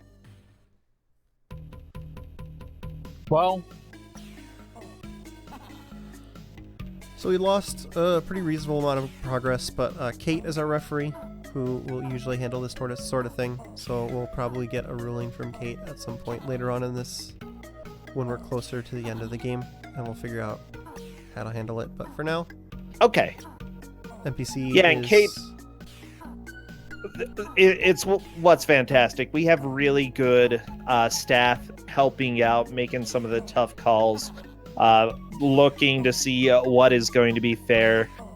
Simply put, a lot of the games that we have here, you know, you say low quality, the game is visually impressive, but you never know when you're going to run into soft locks or have games break just because, welcome to Kusogrande, that's how it's going to be. Andy makes a good point on Discord that he's pretty sure that the Zap Potion killed the guy that was supposed to key him. Oh. That's actually possible. Yeah, that's very much possible. Like I Are say, you I've played this a lot, and I'm fairly certain that NPC has just finished that level. Yes. So wait, a potion kills an enemy with a key item without giving it to you? Well, because Yeah, it wasn't so dumb. it wasn't a hostile enemy. Like, it gives you the key, but I guess the potion still kills it. Yes. That's quite a coding oversight. Oh, no. Yeah. To be fair, playtesting really didn't exist for a long time. Oh, that's ridiculous. Whenever people complain about games being buggy now, I just kind of wave my hand vaguely in the direction of games from this year. Yeah. Oh, yeah.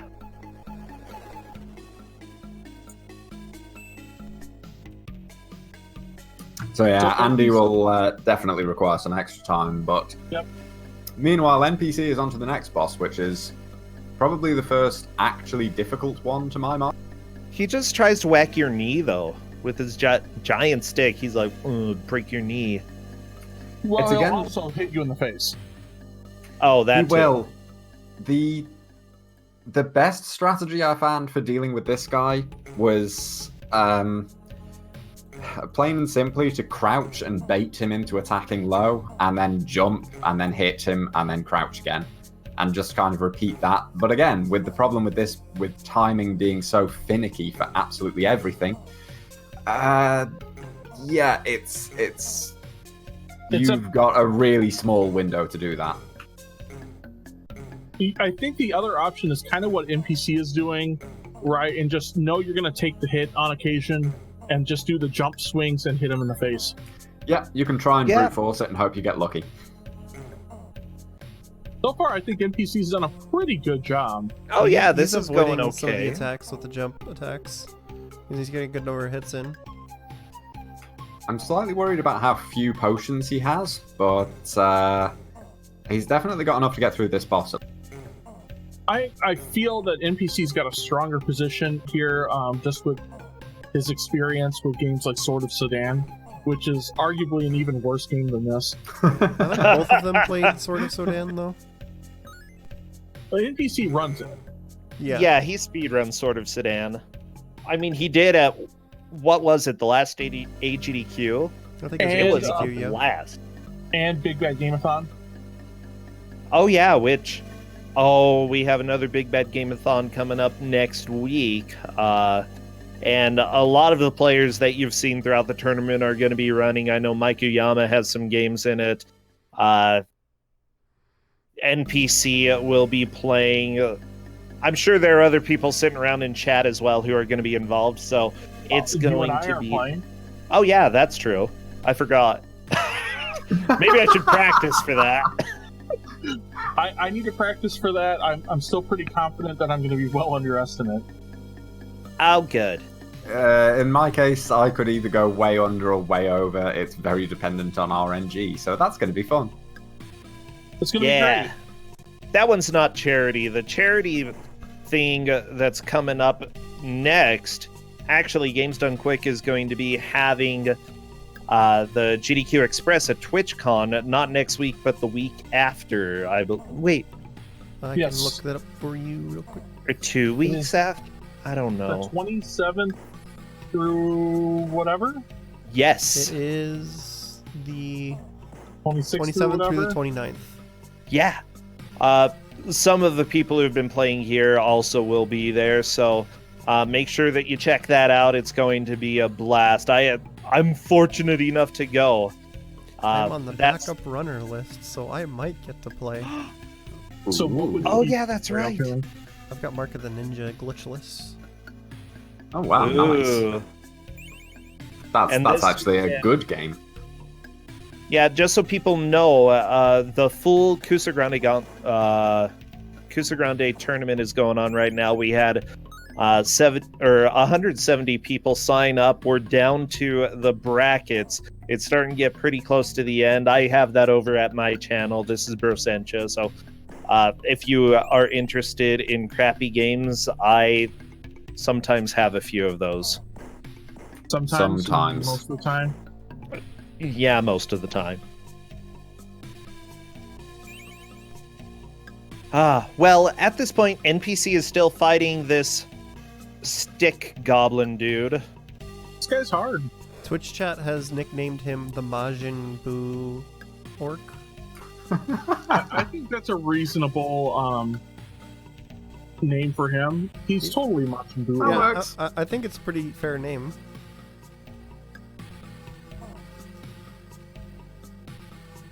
Andy has picked up the key again and is now making the venture back towards the other side of the level. And he did not this time kill the statue that gives you the key. Good. He does have a zap potion for the one really annoying enemy that's giving him trouble, though, so he might just use it there instead of the key enemy. I mean, you may want to use the zap enemy on the boss that NPC just killed. Yeah, NPC is moving on to the next area. That is good. I have a feeling that Andy will also struggle at the same thing. Yeah, Cadis points out in chat that NPC used this heal potion, which I think if you're trying to go through and make progress on the thought that, you know, your competitor is doing as bad or as good as you are, right? I think it makes a lot of sense to at least do it once to make a lot of progress. Yeah. And it would be fun to go back to some of the early saves, load it, try to conserve potions, and then just get through. I know that... go ahead. This is like Cousin It meets Swamp Thing on NPC screen here. I was going to say Swamp Thing Conan, but yours works quite... No, I like those words. Keep saying them. Swamp Thing Conan. Swamp Thing... Oh my god, that victory animation! Uh-oh. That's not nice. Look at that face. That face is amazing. That's great. He's so happy that he just killed NPC. Aww. So this is the point where you start to think that maybe you should have tried to go through the earlier stages without using any potions, because the game just gets harder from here on out. Yeah, I can see that. Oh, geez, he has a good down punch that just shoves you to the ground. He doesn't like being poked by the sword, though. Like, if you do the up poke, that seems okay. The down slash is okay. Oh, the kick! There's also a snake in that swamp which pops up periodically. Oh, really? Does snake do anything? I can't remember. Part of my brain is telling me that it spits acid or something, but I may be misremembering completely. Did you see the boss started celebrating before NPC was dead? Yep. Yeah. He knew. So, I don't know if that was yet another bug or if the boss was doing a taunt or what. Oh my god. There's a proposed name in Twitch chat for this enemy called Gigantic Swamp Dad, and I love it. Swamp Daddy. I like Swamp Dad. Good guy.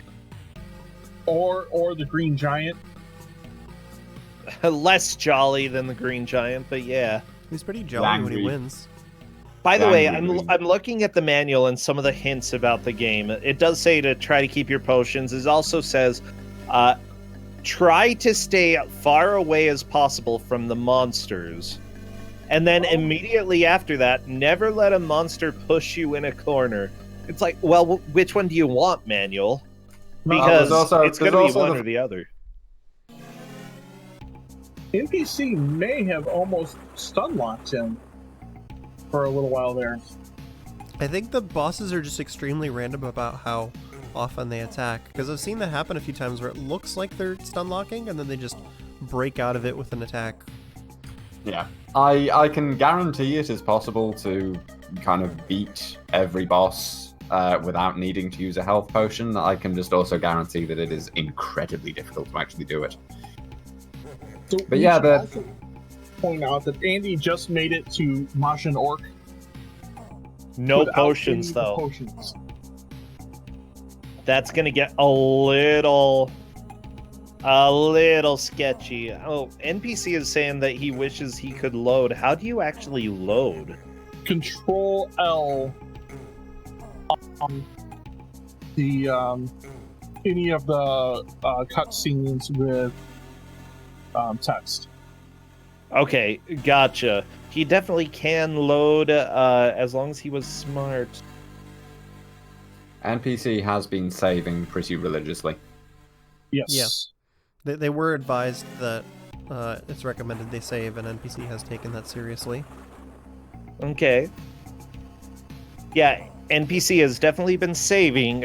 And Pfizer is stating the load function in Discord just because that is information that they had earlier, just in order to make sure they are able to do what they're expected to do. It's one of those things. I haven't played this in a while, and I can't remember precisely where, but you can either load on if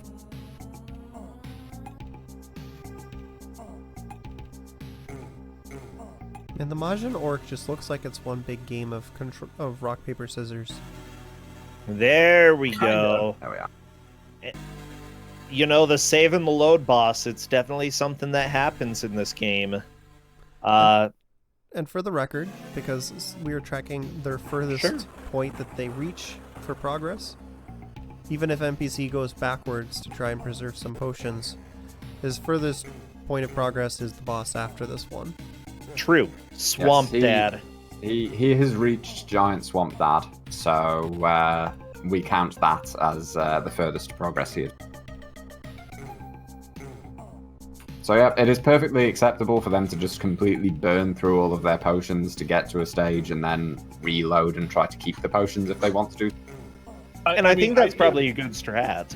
I think it's a great strategy. We're 32 minutes in, and both NPC and Andy know how much of a trouble Majin Orc is. So I think it's a great strategy. If you can work to get past Majin Orc to make progress and then come back to it later, it's fantastic. Well, especially in this case, because NPC knows exactly how troublesome Giant Swamp Dad is, so he's desperately trying to beat Majin Orc without using any of his potions right now. Right.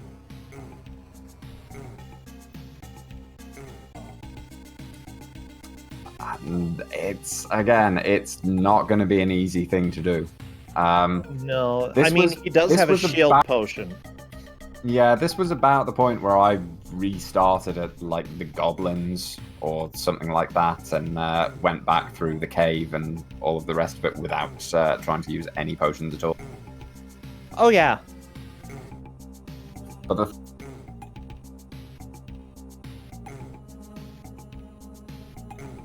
He cut out there, Faizu. I was just saying that it's scarier for them to do that because they don't know where their opponent is. Yeah. So they don't know if they're going to be losing a lot of progress, a lot of time if they decide to try and go back and reload, or if they have a lead and they're safe to do so. I do love that there's a lot of risk and reward. Like, going back earlier in the game, I think would help both of these players right now. But they really don't want to. Well, and I think only NPC really knows that. I mean, Andy restarted from the goblins with 3 health potions, and he's back here now with none. So he may be thinking, well, that maybe he should go back, but then he also knows how long the cave is. But they have more than enough time to make it back to this point. Andy just beat Majin Orc. Andy took just barely. The one strategy I've seen against Majin Orc so far that seems good is the jump in attack staggers him. And I saw a few times they were like jump in attacking then backing out. Like trying to bait an attack and then jump in attacking and backing out and trying to bait an attack. But I don't know how reliable that is. Reasonably reliable. The problem again is that you can kind of see if you watch his animations when he's going to swing horizontally with the quarterstaff or something, you only have, I don't know, I want to say 1/10 of a second to actually respond and press crouch, considering you need your duck animation to play out. Well, the snake just bit Andy. Yeah, at this point, Andy and NPC are essentially tied because Andy has gotten to Swamp Dad first. Andy would technically likely take the victory. Yeah, and NPC has gotten there first. NPC would take the victory, odds are. However, it depends as well if it's possible to gauge progress during this fight. It is incredibly difficult to gauge progress during the fights, unfortunately.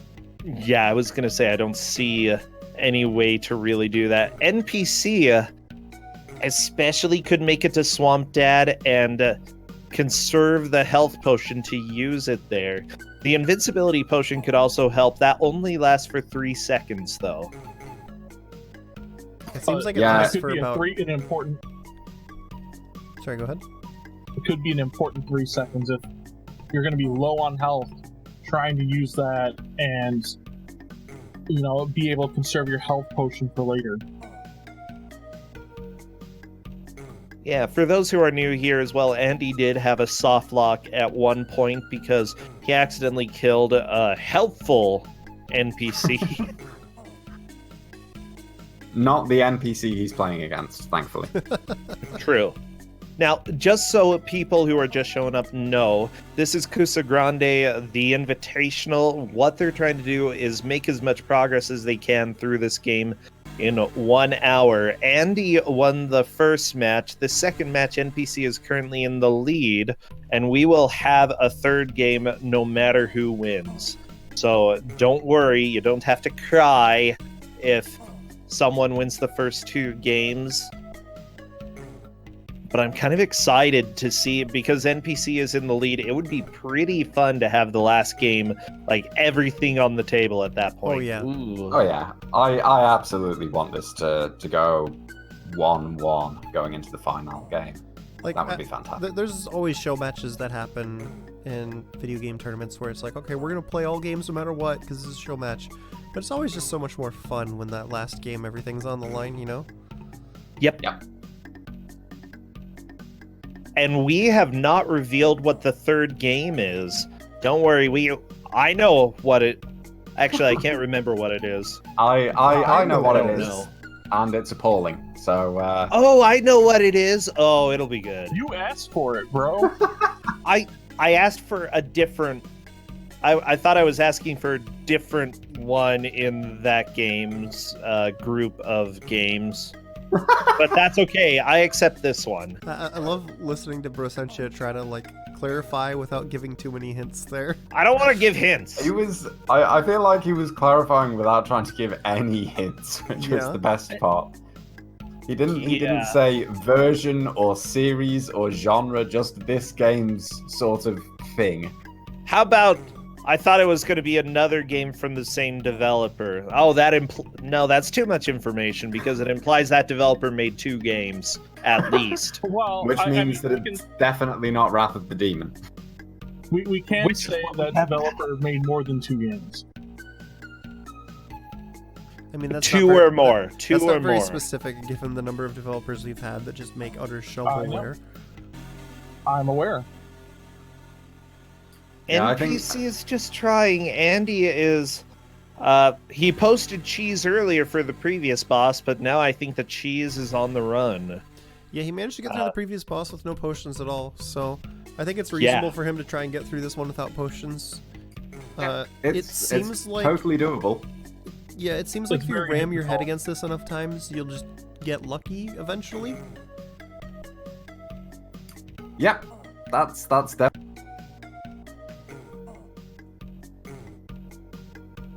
By the way, this is a blind match. Neither player has played this game before.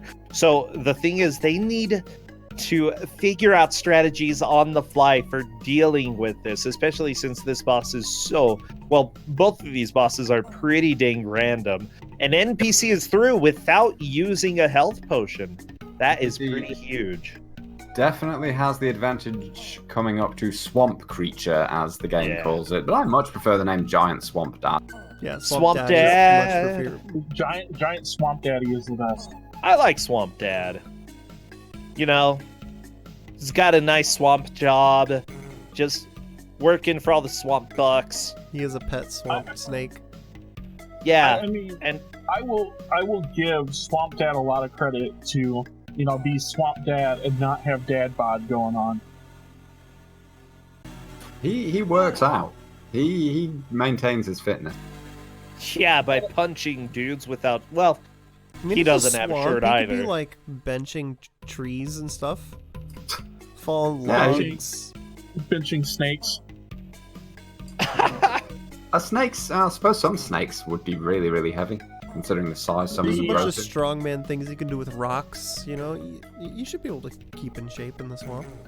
Yeah, now if you think about it, we've just got this blonde guy in jorts has just turned up in his swamp. He's just like, dude, I'm trying to lift. Just leave. There we go. NPC just burned the invincibility potion to get a bunch of hits in. Nice. So I'm curious, he might just try and get a bunch of hits, use the heal potion, see if he can get to the next level. Honestly, seeing the next level, I think, would be worth it, just to know, are there going to be potions that he can collect on it, or is it just going to be impossible? Yeah, if it's The next not- potion. The next level is horrible. I'm just gonna put it there. I'll just say that. Oh, he used the potion, so yeah, here we go. He's got to be close to dead, right? He's gotten so many hits. You'd hope so. By the way, I don't there we think... go. Yeah, NPC solidifying that lead right there. I want to point out that Giant Swamp Dad, we didn't actually see him die. He just kind of flickered and disappeared. So I believe that he's still alive. It's like Bigfoot, except Big Swamp Dad. And now we get to... Do they actually have to choose which direction?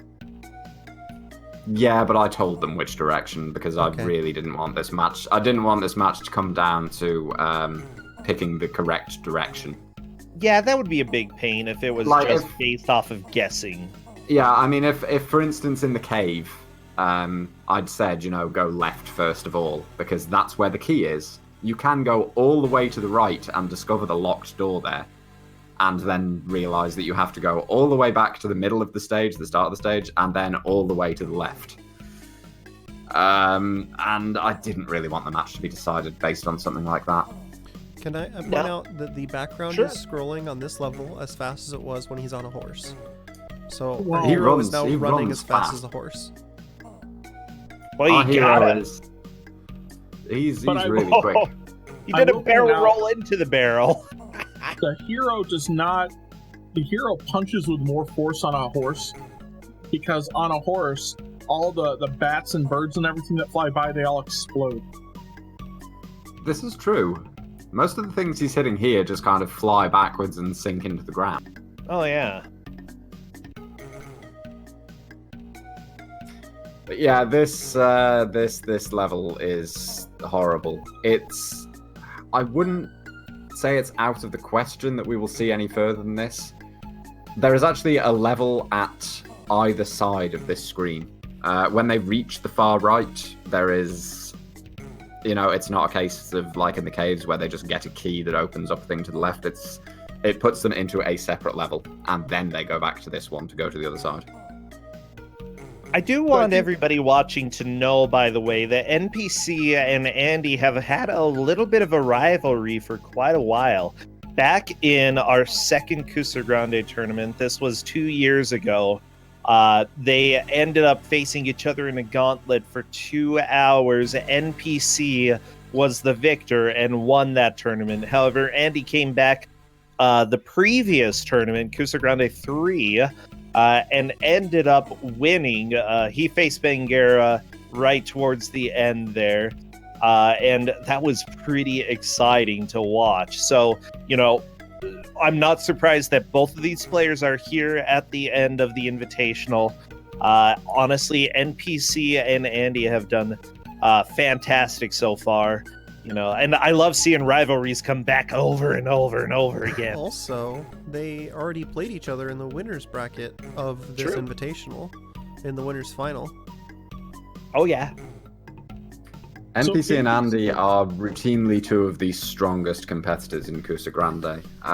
For the Kusogrande Invitational, if you haven't been watching it or if this hasn't been talked about recently, we invited in 4 people from various disparate groups. So we had Kusogrande, not champions, but like strong players is what I would say. Yeah. And we also had some of the Kusogrande GMs come in. We had GDQ staff as one of the categories of people playing. And I don't think there are too many people who are surprised that, if you've been following Kusogrande, NPC and Andy are 2 of the top players. Oh, yeah. So it's not a huge surprise to me that they are both in the finals. There were chances for an upset. There were other strong players as well who could have made it this far. But this isn't particularly as surprising as a final. Agreed. Not one bit. And it's really exciting to see that NPC is currently in the lead versus Andy. And Andy's really having a hard time with this boss. I think it would be completely worthwhile to go back, even with the little time that's left, like getting through Swamp Dad in 1 potion. Or with no potions is going to be rough. Well, I think that's the problem. It's almost kind of sunk cost fallacy at this point, is that Andy spent so long trying to fight this boss without potions that he thinks, well, I might be wasting that time if I go back now 2 levels. Because he would have to go back to the cave, the side-scrolling section, because he beat the previous boss as well with no potions. Yeah. So he would have to go back quite a way to get a potion. And at this point, he probably doesn't think he has time to do so because he's sunk so much time into doing this. But then again, NPC is also kind of trying to do the same thing right now. He's trying to hang on to a health potion so that he has it for the side-scrolling stage coming.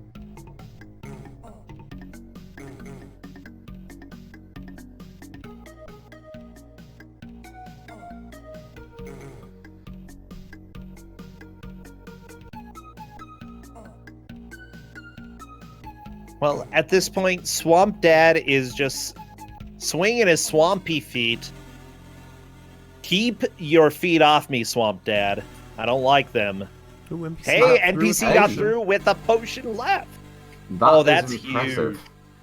That shield potion helped him out a lot, but the fact that he managed to do that with a health potion is fairly incredible. Yes. Yeah.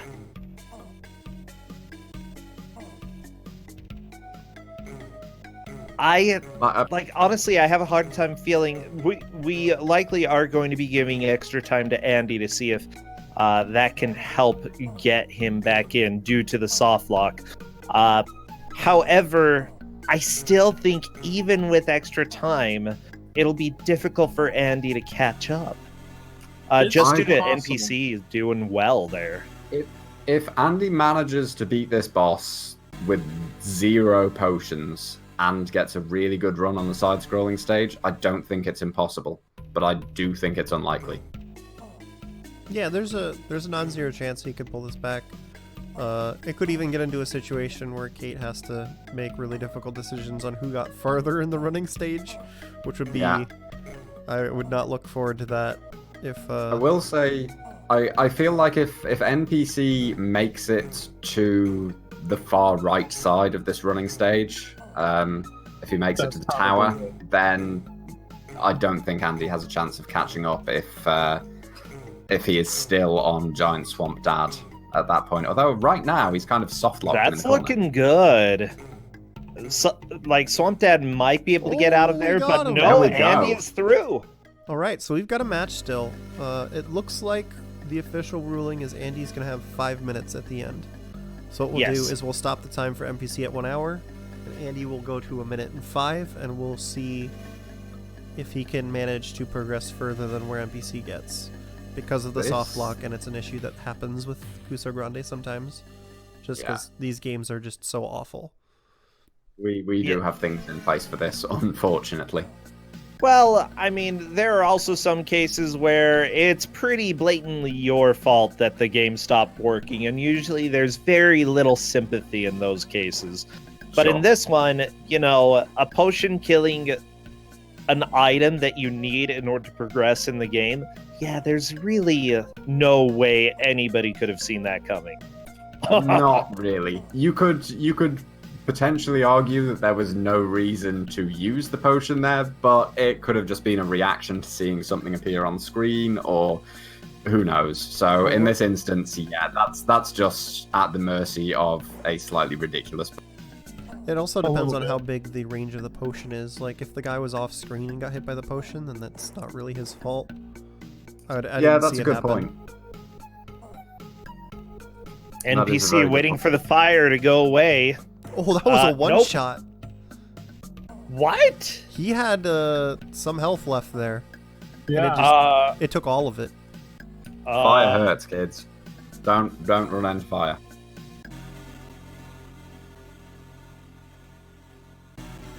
Does the fire stop? I can't remember. What? Okay, game FAQs. Let me go ahead and look you up. Good luck. I don't know, the demon. Yeah, I'm sure that somebody has written a review for this. Nope. What? Oh my god, is this thing actually on Commodore 64 as well? It is. Oh wait, this for PC, all I see is rating is 0.7 out of 5. There's a good reason for it. This game is so ugly on Commodore 64. What? So ugly. 0.7 out of 5. That's so. There was like a little water fountain that NPC jumped over. Maybe he's supposed to actually interact with that. Possibly. I don't think so, but you never know. Oh my gosh! It didn't look like I it was said, a hostile trap. It was just a water fountain, Yeah, you can interact with the water fountain to get a water pickup. Okay, let me. That's actually more sophisticated than I would expect for this game. You have to punch the water to get a water pickup, and then after that, punch the fire just like you would Amazing. Are you serious? I am dead serious. I mean, this is the barbarian solution to things is just punching. It makes sense. It's true. It does, but it's dumb. That's amazing.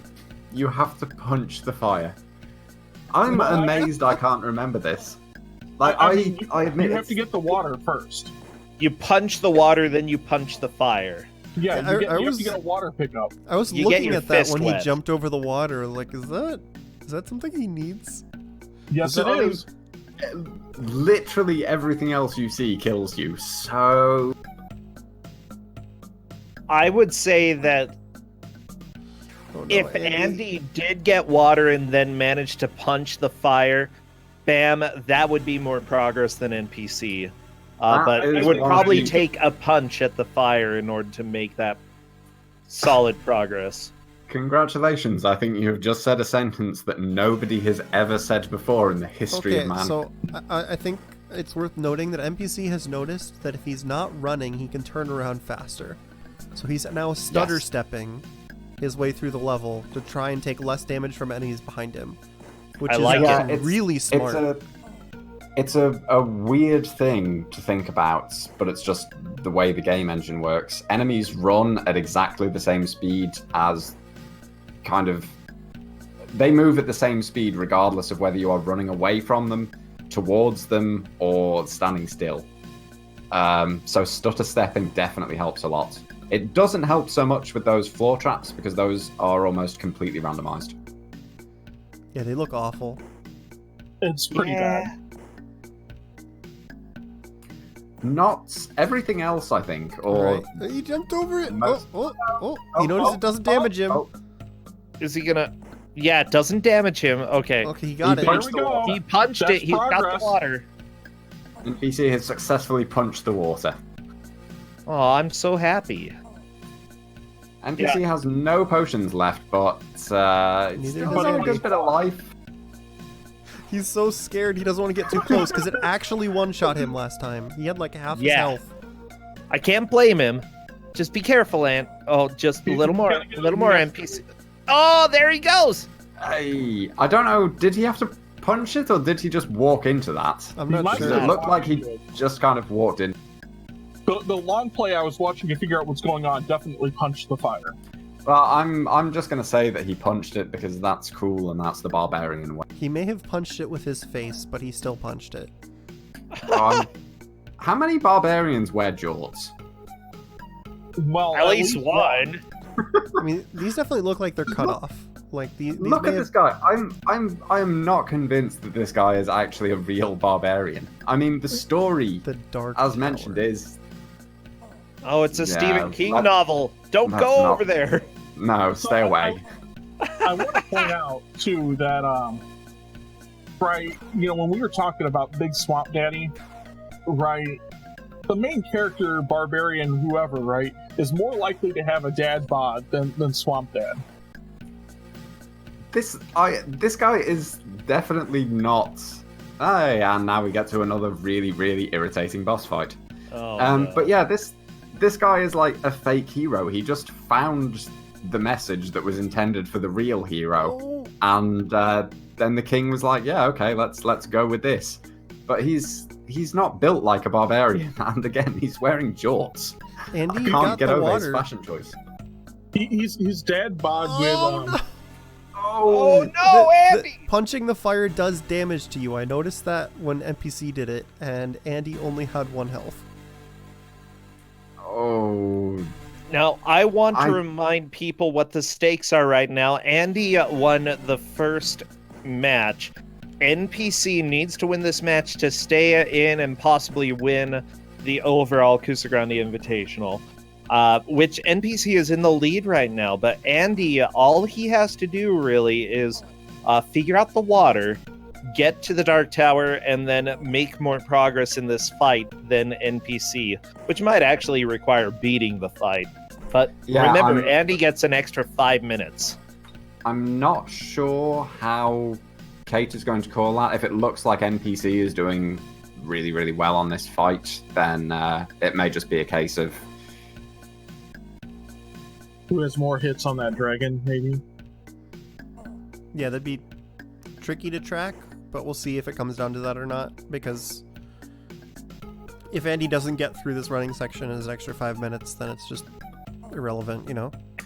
Yep. I feel like Andy might be able to. Oh, But Hey, one enemy is down for NPC, and now time to kill the rock goblin. Oh, there we go. One swing. And a That's and a And a potion. health potion. nice. One NPC is HP left. extending the lead. 1 HP left at the end of that fight. Love it. Andy is trying to punch he's trying to die to restart. He took too much damage. stalagmites. Why are there That's stalagmite. stalagmites in a forest? Evil earth magic. Yeah. Are there any geologists in It chat? could be Can you like help us? evil druids sending tree roots at you, because I thought they were tree roots at first. Okay, druids.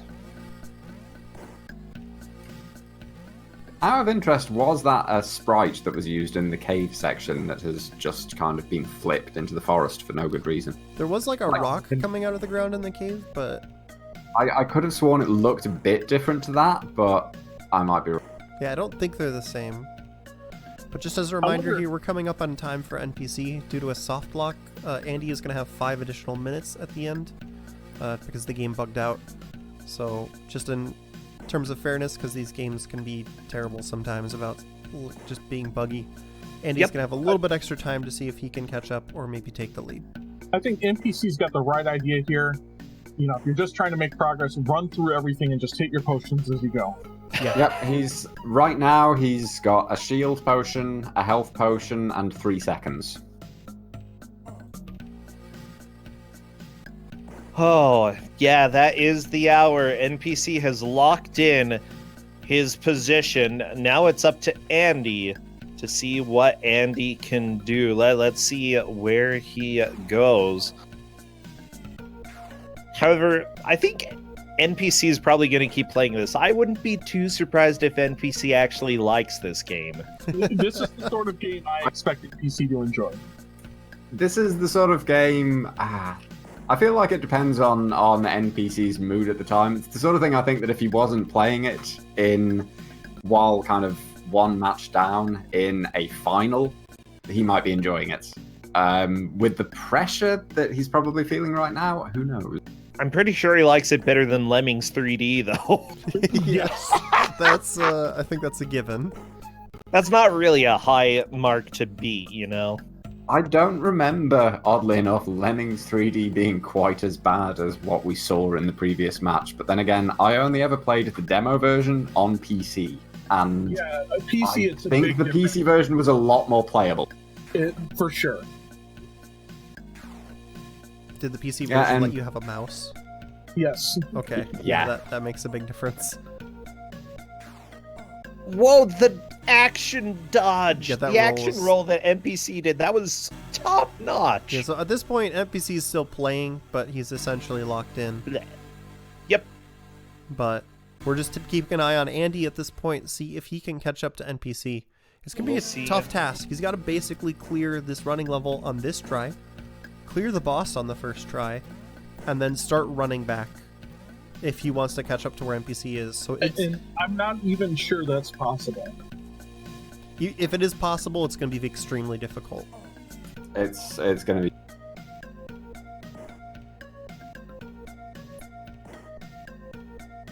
With no potions going into the boss battle, I just really don't think it's going to be possible for Andy to do it. It's one of the easier bosses to some extent because pretty much all of the attacks are actually telegraphed by quite a lot. But I don't think it's going to happen on a first try.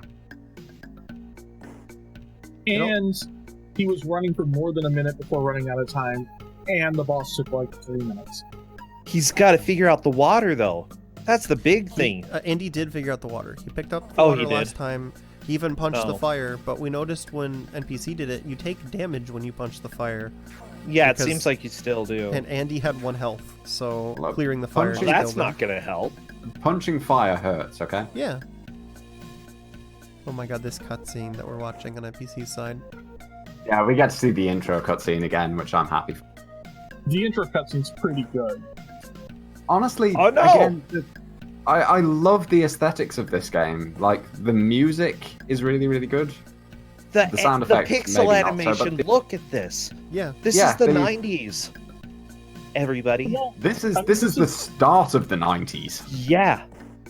But so we should point out on that at this point in time in the 1990s, when it comes to computer hardware, the Amiga was pretty far and beyond the most advanced thing that was available, right, at the time, and it was pretty consistent on hardware. So you weren't catering to the lowest common denominator. Like DOS games in 1991, you may have had the start of some VGA games. Yeah. But they're very few and far between, and you may have had Sound Blaster, maybe not. 1991 and Well, even once, you know, the PC started to pull ahead, a lot of the DOS games in particular had all these crazy setup options depending on like what graphics card you had, what sound options you had. The developers had to cater to a lot of different systems, like you were saying. I mean, we did 1991, in fairness, we had started with home computers to actually get half decent graphics. We had Lemmings. That came out in 1991. Lemmings was 91, Monkey Island 2. He got through the fire and immediately got bopped. I think that's just it. That's it. That is it. NPC definitely takes the victory. Wow, what an intense match. Oh, you know. This is going to come down to our third game. Yeah. I'm so happy that it comes down to the third game, and I'm so unhappy because I know what the third game is. But yeah, I feel like even with another 5 minutes or so, I think Andy would have had difficulty catching up to NPC at that. Yeah.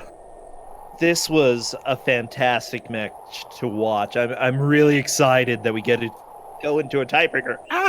Sorry. Best out of 3. It's so good. All right, so we're going to need a little bit of time so the players can get set up for the third match. These breaks are just going to be a little bit longer because normally we have 2 different players setting up, but these same 2 players need to set up the next game, might need a minute to stand up and stretch, etc., etc. So we're going to take a break. We will be back in a little bit with the final game of the grand finals for the Kusogrande Invitational. So stay tuned. We'll be back in just a little bit.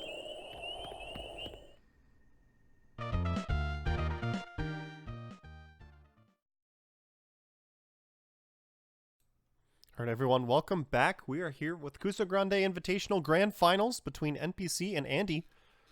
And we are 1-1 now, moving into the deciding game. So we're going to be going to Game 3. We have swapped a Faizu for a Liz Star, who is ecstatic over all of the greenskins in that last game. How you doing, Liz? Hello, I'm doing great. I was excited to see a bunch of Gabos. And we have a game.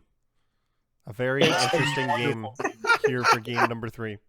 Yeah, well, it comes down to about the most Kusogrande game that has been given on Kusogrande. oh my gosh. Like, here's the deal. I was trying to avoid giving like any information about this because this is part of a series that we've already seen on the Invitational. Yeah, Corndan, Liz, what do we have? Scunny Special Edition. Scunny Special Edition. What's so special about it? Well, it has a fun history because the company that made it, Magic Touch, is most likely a reformation of the company Copysoft, which made all of the other Scunny games, after they got shut down for stealing assets to make Scunny Cart. And so this game is basically what happens if you put Scunny into Donkey Kong Country and use a whole bunch of stolen assets to kind of do it. Yeah, in essence. And they're not even trying. No, they're not trying. Okay. One of the pickups has like one of the Windows notification sounds. It totally has barrels and stuff like that. This game is not good. It is Donkey Kong's Country, exactly. It is Donkey You can't Kong's say country, that. yes. You can't say that on GDQ's Twitch. I don't know. Maybe you can. I don't We know. can't? What? I'm making rules for you. No saying that ever again. So this game, I mean, that's So- probably a fine rule. so this game it's a standard sort of platformer with a whole bunch of levels, so we can track progress by like levels and stuff like that. Each level you have to find 100 keys and then find the exit. And again, It's a collectathon. We're doing a collectathon for the final. Oh my gosh. We're doing a collectathon for the final. I you'll hate understand when we start collectathons playing. so much. Ugh. Like, You will understand when we start playing just how awful this game is and why this collectathon deserves to be here. okay, everybody. You know what? If you have any squirrel emotes, go ahead and spam those. Otherwise, just spam the crappiest emotes you have, because this is our last match. All the bacon goes to the winner, as well as the boxed copy of Deadly Towers. I am doing the countdown in Discord right now. 5, 4, 3, 2, 1, go! So let's start off by asking, where did you find a box copy of Deadly Towers? It was at the local game store. I don't Okay. know. Like it was how much did you pay for it? like $20. It wasn't much, okay? Congratulations. You get something that has probably been played before, has definitely been opened before. Maybe a baby drooled on it. I don't know. Yeah, winner of this match gets the baby drool Deadly Towers box. The only game where if it doesn't actually work, it increases in value. Oh my god, these barrels are... They're amazingly bad. They're not really functional, are they? The demo made this look way easier. No, it's not. It's not an easy game because the game is so bad. I love that they didn't even try. It's obviously Donkey Kong Country. They're like, okay, so it's Donkey Kong Country. We're trying to rip it off.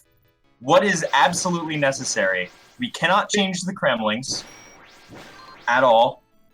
Can't change the fact that they're barrels, and can't change. It's essential. What's essential?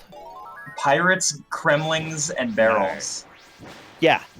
And on top of that, we can't get any of the sound files from Donkey Kong Country, so we're gonna have to steal them from Windows. By the way, some of the sound effects I heard in this are definitely used in other Scunny games. Oh yeah. I don't know. I don't like them. I am Still, gonna point better out, choice than Scunny Cart. Okay, I'm glad that we have this. chat, We were tempted to give out Scunny Card. Actually, I really Yeah. wanted that to be the last game. Okay, so Not gonna lie. explain the collectibles to me here. We're picking up keys, and it's counting down how many of them are left on the level. Do you need to get every key? you need 100 keys. Oh my god. It's a lot. I hate And that save- collectathons, that- Corn Dan. That save point that Andy just got, does that preserve your key count when you... I believe so. The death scream is too good. Is it the same death scream? Oh, it is. Yes! Oh, I love this game. Liz, you need to play this game. I This do. is made for you. Am I going to task this one too? I mean, Sure. go for it. Yeah, I was about to Yeah. ask, I've heard you've got a bit of a history with Scunny games, Liz. I do. I played the first Scunny game, Back to the Forest, for this recent Kusogrande tournament on Brosentia's channel, and I was the only person who actually enjoyed it. I think everyone else Yeah. basically said it was the worst game they ever played for Kusogrande, and I was like, I'm fun with that. That was great. That was a lot What's of fun. strange about games like that, though, is that sometimes, like, you don't know who it's going to be charming to, but every once in a while, people just love it for no good reason. And, like, you're objectively wrong about it having any joy at all, but I'm glad that you liked it. I liked it so much I tasked it like shortly afterwards. I kind of want to see that because that game moves incredibly fast. it's really exciting to watch get played super fast because. Can you link me to your task? Of course. Oh, thank you.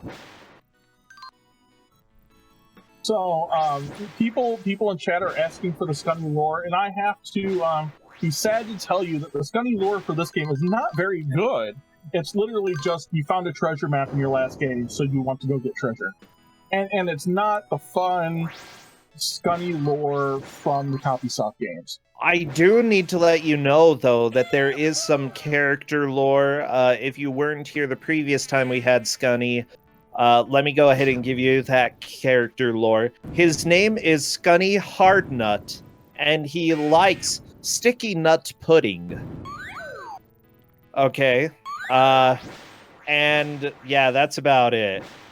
Did you know that they released actual like food recipes for his favorite hard nut pudding online and his favorite pizza?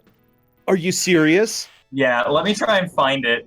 Someone linked it to me a while ago, and it sounded really unappetizing, but I don't remember why. Let me try to find it. You don't remember why? Okay. It looks like NPC is onto some slippery portion of this level. I'm not sure if this is a bonus area or what's going on. Area.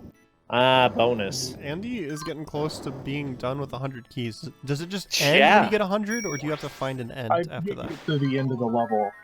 I remember. I mean, why would it end? It's been a long time I played this game.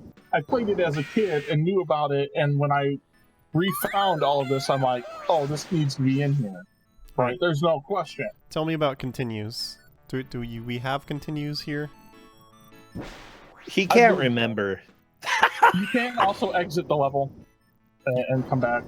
Really? Oh, okay.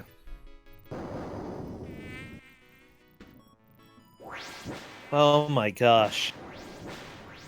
Oh, okay, I'm breathing again because I'm laughing too much at this game. I love how terrible this is. This game has an impressively large level. It's not like as big as Mohawk and Headphone Jack levels, but it's pretty huge.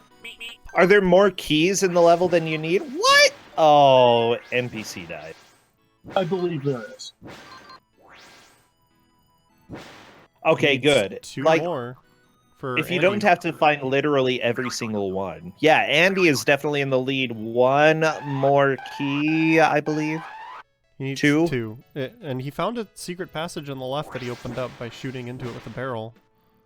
So I'm curious if there's any keys in here. Well, just points. No, just points. Did you just hear the Roadrunner ass chat? Yes. They tend to steal sound effects from various cartoon shows. I know that on Scunny Cart you'll hear Homer Simpson on occasion. I'm not sure about this game. Oh my god. It's the 90s, okay? Imagine, a 90s, all you're trying to do is make a rip-off video game so that you can cash in a quick buck, you know, off of Donkey Kong Country's popularity. What do? Steal Roadrunner sound effects, too. So you don't have an original idea. I have to say, are we really surprised from a company called Copysoft that they've just been copying wholesale from other people? Whoa. This isn't Copysoft. This is Magic Touch. Yeah, this is Magic Touch, because Copysoft went out of business. Well, let me go ahead and read you an entry on Magic Touch. Magic Touch is most likely a brand name used by the Belgian company Copysoft. It's associated with only one game, Scunny Special Edition, released in 1995. Copysoft was previously responsible for several Scunny games. However, it's not really clear if Magic Touch actually developed this game or if Atomic Entertainment, later Sunstorm Interactive, developed it. So it's really unclear exactly who developed it, but it was Copysoft because who else is going to make this? This cart level looks terrible. Did we mention about the fact that they went out of business due to corporate espionage? No, what? Okay, talk to me. Oh no, with them stealing code in order to make Scunny Cart. Oh yeah, essentially, you know, some of the people worked on Wacky Wheels, and I believe they left the company and took the code with them. Oh my god. Uh-oh. it was a guy who worked for them for a bit, and he was trying to just make a Super Mario Kart clone, and then he left and went to another company and used that to make Wacky Wheels. But he had accidentally like given them a copy of it because they're like, "Hey, can we see that? That looks interesting." And then they just copied it, just straight up. Yeah, and as it turns out, you know, if you work on a game for one company, you can't really use it for another one. Just so you know, everybody watching, that's not how things work. Yeah, usually there's these contracts that you sign when you leave a company that specifically say you can't do that. Usually, yeah. Hey, it looks like NPC is moving on as well. Oh, this minecart stage is 0% okay. Yeah, this level looks awful from the context that you have to get 100 keys, and some of these keys are in just really bad spots. How do you do on earth a minecart collectathon? This is not okay. So there are more keys than 100. Still, it looks real bad, unless there's like 300 in this level. Oh, it don't get me wrong. It is real bad. Because, like, you watch the players and they're following this arc of keys that you presumably need to, like, jump across to pick up the keys. And then they land in the cart right as it explodes and they die. Yeah. I love the face Scunny makes when he goes, like, uphill in the cart. Like, he's squinting his eyes and, like, it's shoving his head back. He's just like, ah! We just got a reaction from both players at about the same time. We had a rather manic ha ha ha ha ha for entirely too many ha's in all capitals. And then Andy saying this is horse poop, which I think is a very accurate assessment. I think this is horse poop is like the most correct assessment. Yes. Oh, NPC found out that you can stand on those little barrels. Oh, that could help. Possibly. I have no clue. That might explain how you're supposed to do those jumps. You just have to land after the cart explodes, I guess? Or you land before the cart explodes. Mm-hmm. I think you're giving this game too much credit. Well, I mean, we're assuming that the game is, in fact, programmed correctly. We're assuming that it's completable. Why are we assuming that? No, I think we're assuming that it's completable, not that it's programmed correctly. That's fair. It looks like it's really... The camera follows Scunny up as he moves, which makes it really hard to act where you have to land. It's gaming sin like number 90. And it usually also makes for some pretty bad motion sickness. Yes. I would know. The only game that has ever made me motion sick was Mohawk and Headphone Jack. That would do it. Well, I can think of a few other games. I don't get motion sickness. Mohawk is fine for me, but oh, there are some out there. I didn't think I got motion sickness until that game. Trying to watch two people play Mohawk at the same time. Oh, God. Oh, yeah, that sounds rough. Mohawk race. What was that, Liz? Have you ever played Dr. Possum, Awesome Possum Kicks Dr. Machino's Butt? No. Because that game literally physically assaults you. Like, it is so bad. You need to play it. Oh my god. So Andy got 100 keys and then hit the, like, mid-level checkpoint. So yeah, there's a lot of keys in this level. Yeah. I did find the recipes, by the way. Oh, They're on stunnyhardnut.com. They're still up? It appears to be a fan website. Oh. So, welcome to your unofficial home for Scunny Hardnut fan goodies. So, CopySoft was up until recently. Yep, you could still buy the games. You could still give them money for the games, but I don't know if they'd actually send you the floppy disks anymore.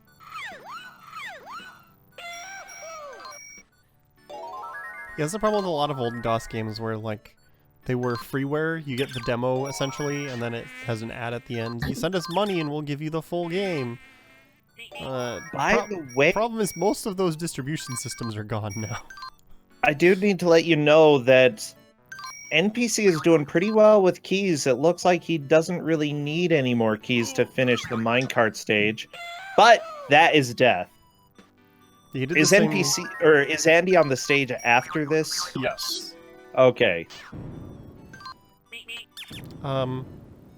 Andy did something, and Scunny turned into just a floating pair of eyeballs. Well, I mean, it happens. That's a little bit Happens to concerning. the best of us, you know?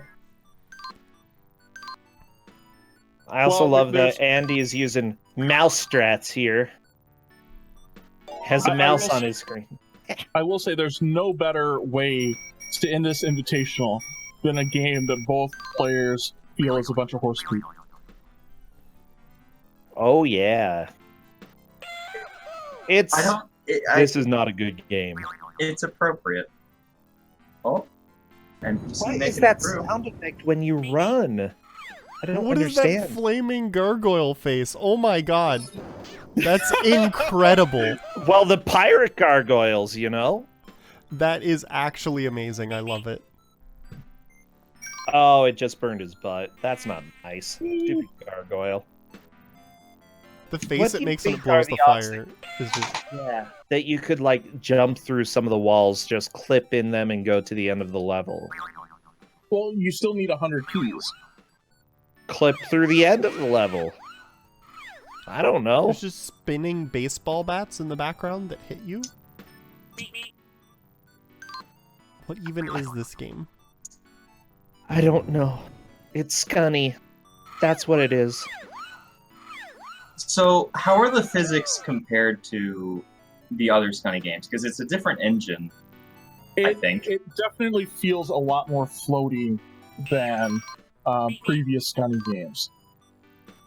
Yeah, and you definitely get like a speed boost when you run downhill. Andy's used that a few times. It doesn't seem like... So, in the original game, the way I describe it, there's like, if you move fast enough, you turn into like running mode, and then if you try to go in the opposite direction, you skid, and you just literally cannot control it or do anything during the skidding. So it's very difficult to actually change your momentum if you make the mistake of trying to go fast in a game that's built to go fast. It doesn't seem like that's a problem here. It's not exactly a plus for the game, but it's better. Some of these save points are placed in really interesting locations. You know, this is still kind of a fun-looking game. You know, it obviously, you know, it has some assets that are stolen. It's, but I think I would rather play this than Scunny Back to the Forest.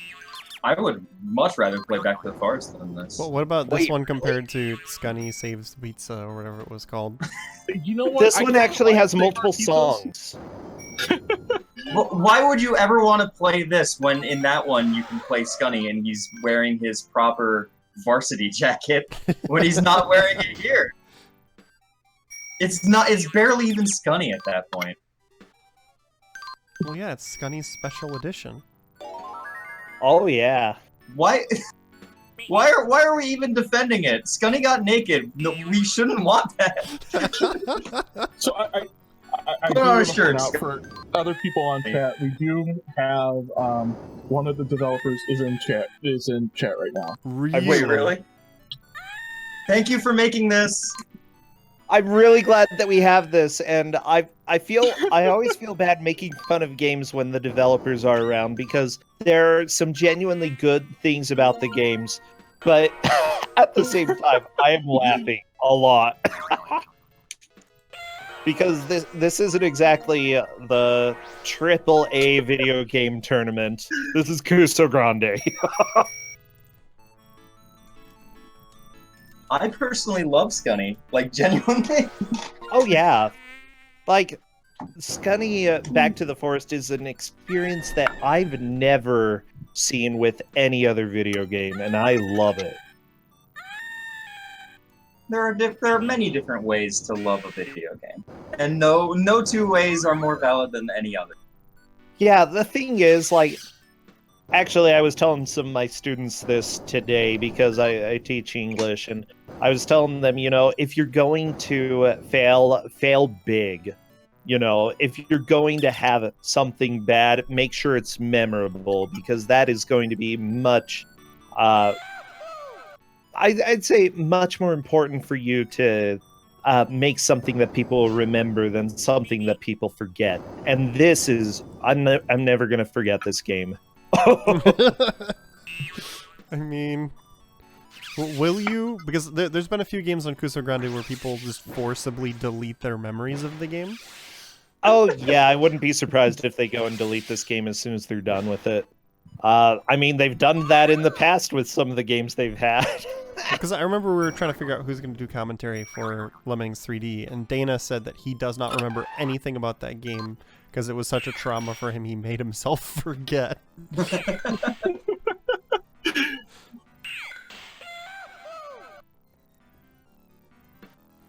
Our racers are pretty neck and neck here right now, like on the same level. It's Andy's just a bit ahead with more keys. Yeah, the thing is, you get to this point in the level where you're just looking, you see keys, but you don't know how to get to them, and you're just trying to get enough keys to finish the level, and that can take varying amounts of time, and it's a good opportunity for NPC to catch up whenever Andy gets into this situation on levels.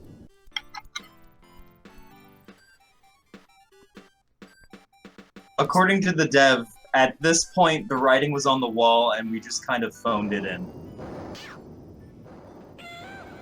May I ask you a question? I'm gonna trust you in chat that you're the dev. True. But I'm His not name is 100% Scunny Hardnut. sure. You never know. Yeah. Let's see your credentials. Yeah, I want to see your cred. send me the code, the raw code of Scunny. Oh my God. No, it's C++. Whatever, you're just gonna make a second Scunny card, okay? I would too. Somehow out of this. What can you provide? Oh, It is worth noting. Provide me with proof. It is Show worth us noting that pictures. we are joking around. You do not. Yeah, we're need to take joking. us We don't have to seriously. prove anything. But definitely show us pictures of when you were making this game, your office, and definitely the copy of Donkey Kong Country that you had right next to the computers. Oh, Liz has no chill at all. Liz, I love you. Oh, I love you too. Ooh. Okay, let's Bonus actually level look at for what's Andy. happening on the game. Andy's got a bonus. And he found one of those secret passages. This could be a By good the way, opportunity there- if these have keys in them. I think they may have some.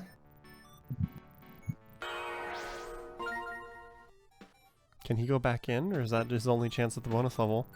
I believe it's the only chance at the bonus level. Ooh.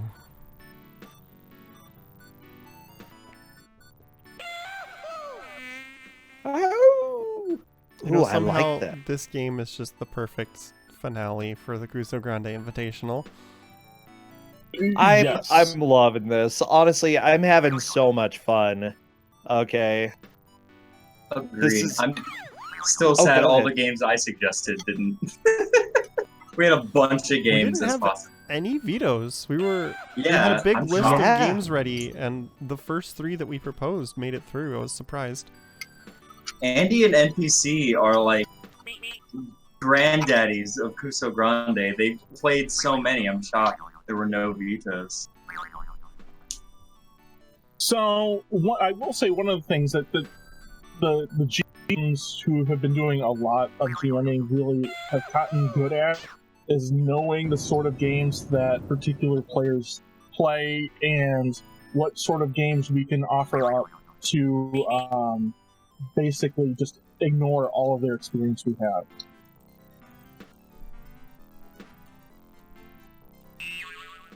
So, knowing that both NPC and Andy don't play a lot of DOS games, it was pretty easy to go pick a really bad DOS game, and they were not going to be able to veto it. Honestly, I'm shocked that like after they saw they didn't immediately go, okay, I'm going to go play every Scunny game for like 5 minutes. All right, Brasentia, the dev is a little bit confused about the rules of this match, so how about we give another overview on how Kusogrande works, just for anybody else who's tuned in. Kusogrande, the bad video game tournament, consists of 1-hour matches. They try to make as much possible progress during that hour. Whoever makes the most progress at any given point takes the victory. At this point, Andy appears to be in the lead, but only by a few keys. Like, both of them just got game over, and they're hopping back into this. So for the grand finals, which we're having right now, they're doing 3 different games. Andy won one, NPC won one, and now this is the decider. This is the final game. Whoever wins this takes home the boxed copy of Deadly Towers. Why is he just a pair of eyeballs? What's going on? I don't know. Is this a power-up? Or a power down? I'm assuming progress is pretty easy to track in this game, because you could just go by who gathered more keys in a level. That's exactly what we did. Oh, yeah.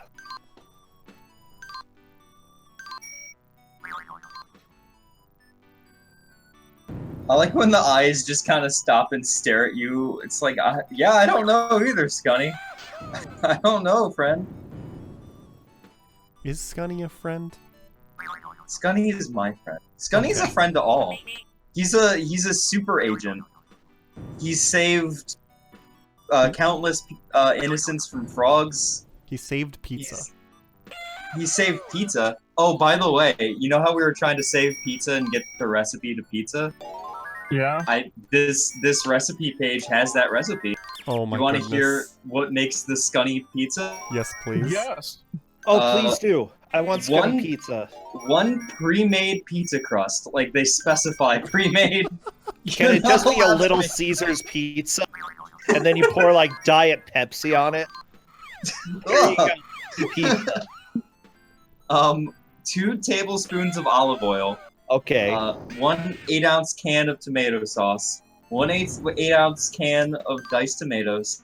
16 ounces of mozzarella pearls. Fresh basil leaves. Pepper, salt, dried red pepper flakes, and dried garlic flakes to taste. And that's it. So basically it's a margarita pizza. It's literally just a margarita pizza. Okay, I want it. I want a Scunny pizza. Please It's make interesting, me a 'cause Scunny it's like- pizza. It's a mixture of like a classic white pizza, but with red sauce, is what it sounds Yeah, like. Which that's is definitely really weird. I love, at the bottom of this page, it says, check back often for new Scunny recipes. How long has this website been here? Long enough. Oh my god. I don't know if I want to go on the internet and search Scunny recipes. Mike I'm just going to go found ahead another and let you do that. Interesting tidbit he dropped in chat. During Scunny's university years at Oberlin College, he was fortunate enough to spend a semester abroad in Italy. There, he fell in love with the art of food as well as the beautiful local culture. All he did was eat pizza. Scunny's favorite spot to grab lunch and work on school papers was the beloved hotspot Bernie's Pizzas. And it has an apostrophe in pizzas. I love it.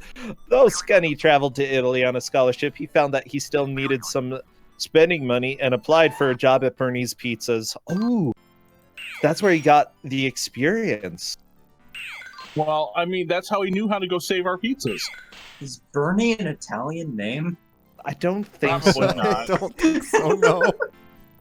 So, It's like Bernie Sanders opened up a pizza shop over in Italy, and that's where Scunny ate. this is the AU I want to live in. Oh my god. Where he moved to Italy to try and one-up the Italians and beat them on pizza. And it's literally like store-bought Walmart pizza crust. Oh. I mean, no. Oh my god, that animation on the edge of the ledge on NPC's screen. Did you see that? Oh, it's the same animation from Sonic. Well, yeah, but it's from the other game. From Back to the Woods. Yeah, Back to the Woods, where he goes, "Oh dear, oh dear, dear, dear," It's pretty great. I don't hate that sound. It's just weird to me. It is weird. It's weird. I like his death sound. That's my favorite sound in this game, though.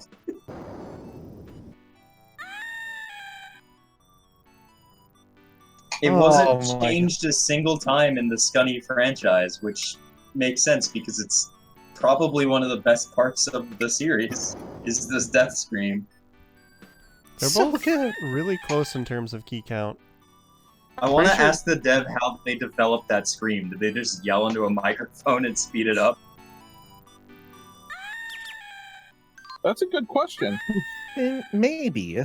Well, that kind of way of making high-pitched noise is actually really hard, because it sounds unnatural if you do it normally and then speed it up. Like, I remember reading a lot about the Alvin and the Chipmunks voice actors and how they had to, like, intentionally talk and sing slowly so that when they sped it up to pitch it up, it sounded normal. Yes. And it's really magical when you slow it back down. I do have a question, by the way, for our developers, because a lot of people ended up working on games that are not the greatest, but then move on to make or help with some games that ended up being pretty dang fantastic. So I'm wondering, did that happen to you? Or were you lost in Scunnyland for the rest of your life? What's the video game project you are most proud of? Ooh. It looks like NPCs actually passed Andy here in key count. And I think that's the NPC's, at least, most number of keys up to this point. Oh no, the best game you worked Andy on had was some- Scunnyland. Oh no. Oh no. It's okay. It's okay. You know, they needed developers for Scunnyland as well.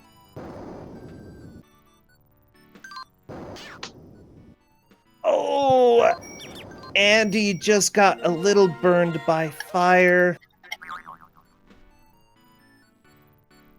They're both at that same point that I was talking about earlier, where they're just scouring this level, looking for where they have any keys left. And Andy's running out of lives, and would be really unfortunate if he died before finding these last few keys. Do you think if we sent this video to Masahiro Sakurai, he would think that this is a long-lost Donkey Kong character and add it to Smash? I want that to happen. I don't think so. I don't think that would work.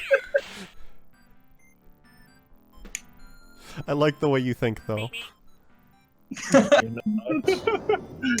If the developer is working on a new game, we have hope for a Scunny reboot, everybody. I would play I Scunny. mean, we would play Fingers crossed. I would play it. I 100% would. As long as it wasn't like as long as it didn't end up mediocre. I want it to either be fantastic or the worst. And my Scunny dreams might come true. Let's not get another Shaq Fu situation.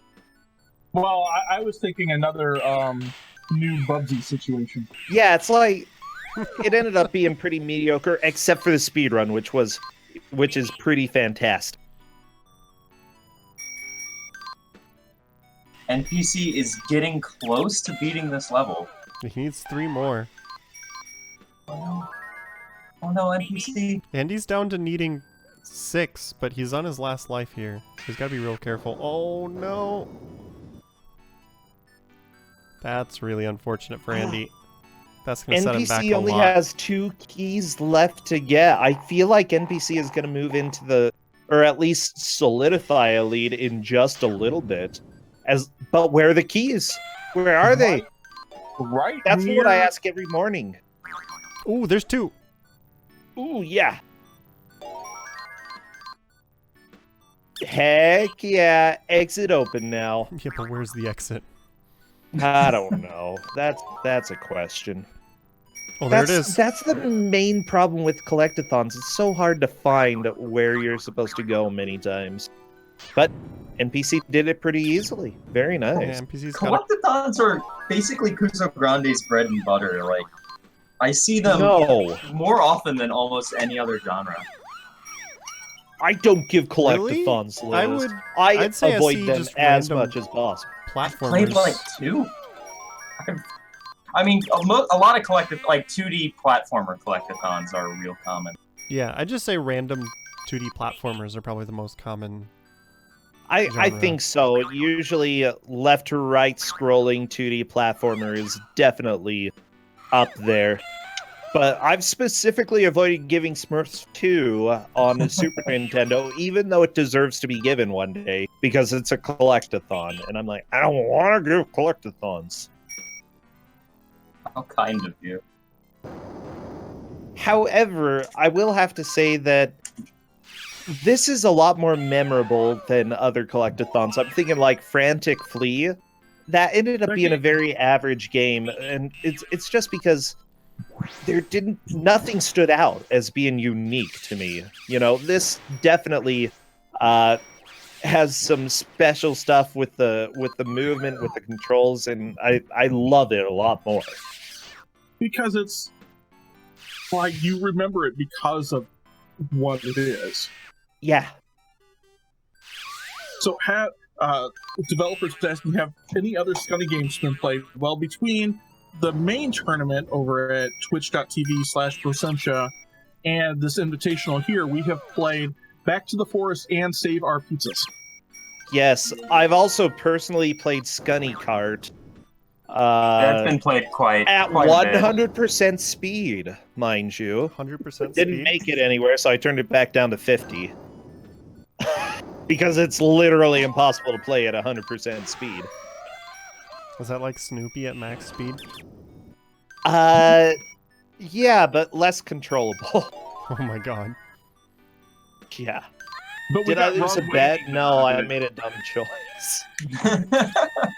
No, I thought NPC? we gave you Scunny Kart. NPC, are you okay? Okay, I thought he was Okay, stuck there now. for a second.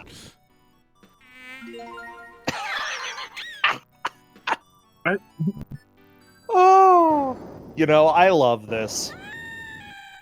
This game is really growing on me. Let me just tell you, Railcoon. I love this, how if you run off the ledge while in this run animation, you can move backwards while falling and he doesn't turn around in the air. So he's still just charging forward and sliding backwards in the air. I was watching that. I loved it. I actually really like that running animation. It's weirdly smooth. Yes. It's very smooth. Honestly, the sprite work in this game, it could be more varied, but it's pretty okay. And Scunny's animation itself is probably the best thing about this game right now. It doesn't look bad at all. No. Like it's a very good looking game. Obviously, it's trying to rip off of something else, but that doesn't mean it's not, good. Yeah. Scunny Kart was an experiment gone wrong. Well, yeah, we can leave it at that. Oh my goodness. But oh my gosh, save point.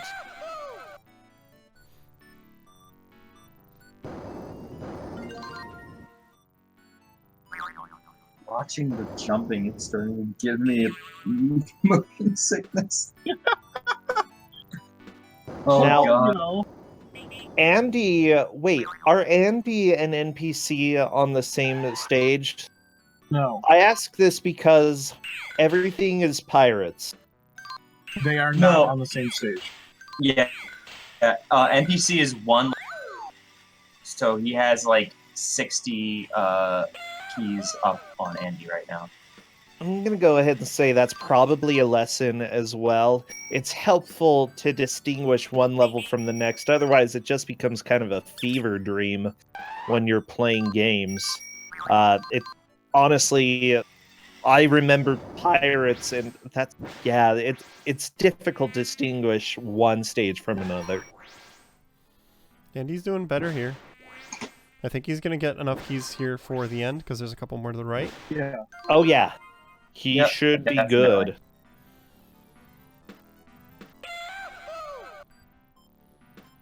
But this is the wild 90s. I just love how, like, these days it's very, very common that we just have mediocre games that come out, you know?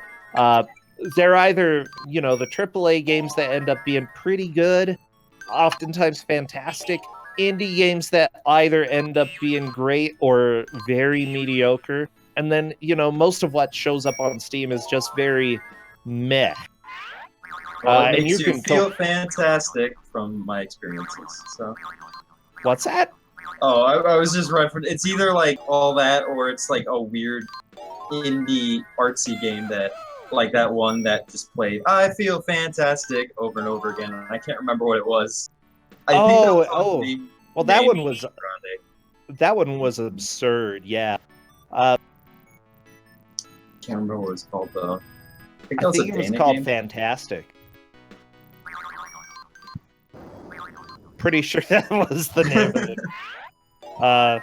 But yeah, that, you know, that one definitely can't be sold because it had clips from plenty of other songs out there. But like, you know, you look back at the 90s and the 80s and you get games that just definitely take a lot more risks and, you know, push the limits for what is acceptable in games, and those really excite me.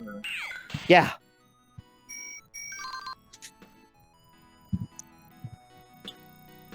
Oh, you're right. That was a Bangara game. Oh yeah, the fantastic game. So we're 2/3 of the way through this match here. NPC is pretty decent ways ahead in this level, but the last couple levels have taken more than one try. So and he's also breezing, like blasting through this level. Yeah, only 59 keys left. Well, so the thing is that they both have 2 lives left, so if either of them game overs, the other one could very easily take the lead. True. And I've noticed that Andy has started being very careful around the spikes because he keeps landing on them on accident, and the spikes are an instant kill. Your health meter doesn't matter at all. You know, something that would take me a little while to get used to is that some of this jumping, you know, you can jump into or onto platforms that are higher than, honestly, it looks like you should be able to. But it's required to do it. I'm unsure if there's... I don't think there's a single jump height, but I feel like it would take me a little while to get used to some of this platforming. That depends on the engine, because in some platformers, the platforms are just a line that pushes you upwards. So if you just intersect with that line at all, it'll push you on top of it.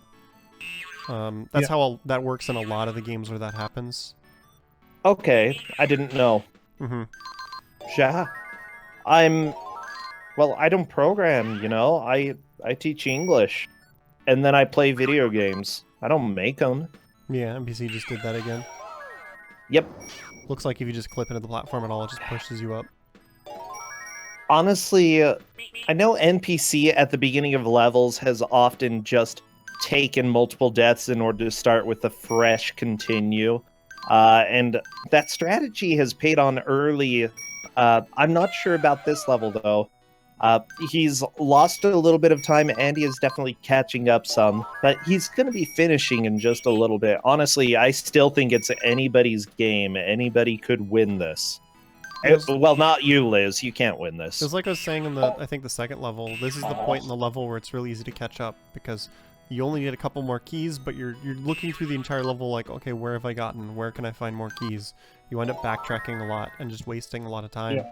So I would get so lost. It's a free opportunity for the other player to try and catch up a little bit, you know? This level is insanely samey. Like, I think that the prime example of a Kuso game that has good layouts for a marathon, or for a collectathon, is Yogo Yogo Spiel, the yogurt game from Belgium, I believe. Oh no! And I say that because, like, you can tell where you are in a level just by looking at the screen. Like, every place is unique, even within the same level, and I love it. Andy, the NPC has found some keys, but he keeps falling without hitting them. Oh, this is rude. A little bit. Okay, enough keys, but where's the exit?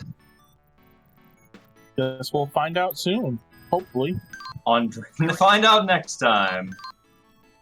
Same Find out Scunny next time time, on same Kusogrande Scunny network. Finals. Well, we have more Scunny games to play. Oh my goodness. I think this is the first level we've had where the player has struggled to find the exit after getting all the keys. So far, they've been pretty lucky about being pretty close to the exit when they get the last key. Can we have a Kusogrande gauntlet match where every single game that you give is one of the Scunny games? It would be really difficult. Well, I mean, yeah. Well, I mean, because DOSBox doesn't do save states, so you can't just like put them in random things. You have to start. Yeah, unfortunately. Give us a few years, Liz. Make my dreams come true, DOSBox developers. Do it for me. There are versions of DOSBox that have save states, but they're not consistent. We have a tie. Both players have 0 keys left. It really depends on who can get to the exit first at this point. Yeah. NPC's been running around for a while looking for this exit, and he's found a lot of additional keys while looking for the exit. And a lot of holes that lead back to where he's been. Yep. Andy also has... This is his last life on this continue, so if he dies while looking for this exit, that would be very unfortunate. Oh, yeah, that would be... It would be a huge setback. How is it this close, though? This is the final match of the Invitational. Well, and it's a tie. The other closest match of the Invitational was a Scunny game, I will remind you. Well, okay, yeah. Where victory was decided in the last 3 seconds. Yeah, that was... I love it. That was my first Kusogrande match. I got the victory in the last 6 seconds. It's so exciting when that happens, too. It really is. Yeah. You never give up. Like, even if you think you're behind, because obviously these two don't know where the other is. And it's very easy to get into the mentality of, I'm not doing great. Clearly I must be terrible when you're right behind them, or, you know, just... Yeah. It's very common for both players to think they're losing when we talk to them after a match. Oh, yeah. NPC did not expect to win the previous game. Oh my gosh. Where is this exit? This is killing me. Where is the exit? Maybe they forgot to put the exit in. Developer, can you help? Where's the exit? This is giving me Wario Land 2 vibes. Yeah. And not in a good way. I can see that. The worst part of Wario Land 2. I really liked the Wario Land games. I did too. I speedrun one of them. Oh my gosh, okay. I've never played Wario Land. You should. Someone... Oh, the exit's someone at the end of the level. Okay, we're good. Someone give Bro a Wario Land game during the next game choice, and, you know, not a terrible game. He has enough of those. Well, yeah, let me play good games for once, everybody. Please. I mean, you still need to play Prism. Oh, they had hand-drawn maps of these levels. Okay. Well, maybe the players can make their own maps. You know, we've got... How much time do we have left? What, 13 minutes? Has that ever happened in a Kusogrande match where someone just pulled out pen and paper, started drawing? There was a game that Tina gave early on in this Invitational that basically required you to hand map, because it was this ridiculous door maze. And oh, I remember that game. She linked the image of the solution to the door maze, and it's like, how would you ever figure this out if you weren't mapping it? Yeah, by the way, NPC is down to his last life as well, right along with Andy. Oh it's starting to get a little sketchy for both players. And he's also running out of time. Is there? Oh, there is a time. Oh my god. Wait, they have a clock, and then it's just a bar that slowly depletes? Yep. I noticed that Why at the have beginning. a clock? Just have a timer. Instead of a clock with a bar, with a health bar. Do any of the pickups replenish it, or is this just a... I haven't noticed I have anything no like idea. that. So if both of them die here without finding the exit, NPC did get the final keys before Andy. So I think Yes. NPC is technically in the lead. Yeah. But where's Barely, the but exit? yes. I don't know. Where's this exit? This would be so frustrating to play. You know, I will have to say that no matter So, what I say about the clocks, it's still better than Back to the Future NES that had multiple clock systems in one game. and NPC is getting close. He just needs to follow the arrow that he found. He found an arrow? What? Yeah. He didn't even like really pay attention to it. He just kind of ran past it. Well, I didn't even see it, and I was watching it. There was an arrow going to the left and a bunch of keys going up, and he followed the keys, probably assuming, oh, this is a place I haven't been before. Let me Yeah. follow, which is smart. He's walked into this bonus room like Bonus! 4 times now. I know. Can you get extra time in the... No. It doesn't look like it now. No. Everybody shed a tear for Oh, Scunny pulled out NPC a who's now yo-yo. playing with a yo-yo. Oh my god. I love how Scunny just stares ahead while playing with the yo-yo, not changing his expression. He's like, this is it. This is the end, my friend. Well, I mean, The best part about this clock bar is that it's these really big blocks. So he's been on the last increment of his timer bar for quite a while, and I have absolutely no idea how long he has left. Do you know that game Perfection where you have to put all of the pieces in, Yeah, like, I in remember a that. certain amount of time? This is like that. We don't And know if when you it's fail, going to the pop. whole game just shakes and throws all your pieces out. That game is I scary. hope so. All the perfection, keys you fly mean everywhere. Anxiety, the game. They burst out of you like it's Sonic. I am here for the anxiety, okay? I'm watching intensely. When's he gonna explode?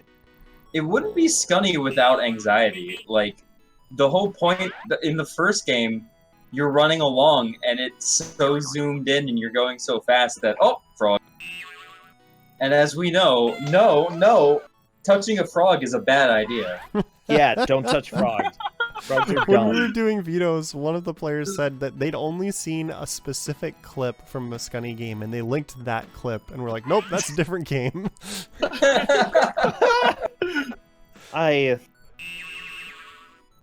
I still haven't seen the arrow. Like, I believe... Oh, there's an arrow. Says right. Yeah, Andy has found an arrow. Yeah, go right. Nope. Oh, he fell down! No, Oh, that's fine, that's fine. he found Go the There's the exit, left though, arrow. So he knows Nope. I'm where not it- following it. No. Follow Oh, the arrow. kind of following it now. And then maybe. up, I guess? he knows that it's up and to the left. Oh my god, NPC What? got it! NPC got it. He NPC didn't got it. explode. He just Ah, barely Andy Oh, made it. got Andy it. right after. NPC isn't advancing. NPC?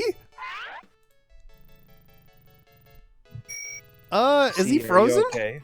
Okay, so apparently NPC had 2 minutes and 8 seconds left, even that time. NPC, you alright, friend? Oh, he's back. Okay. I'm pretty sure that Andy just retook the lead since NPC was sitting on that screen for so long. Yep, Oh my he gosh. did. Yeah. So Andy is officially in the lead by a little bit. Whoever gets the most keys during this level. I highly doubt they'll be able to beat the level, but...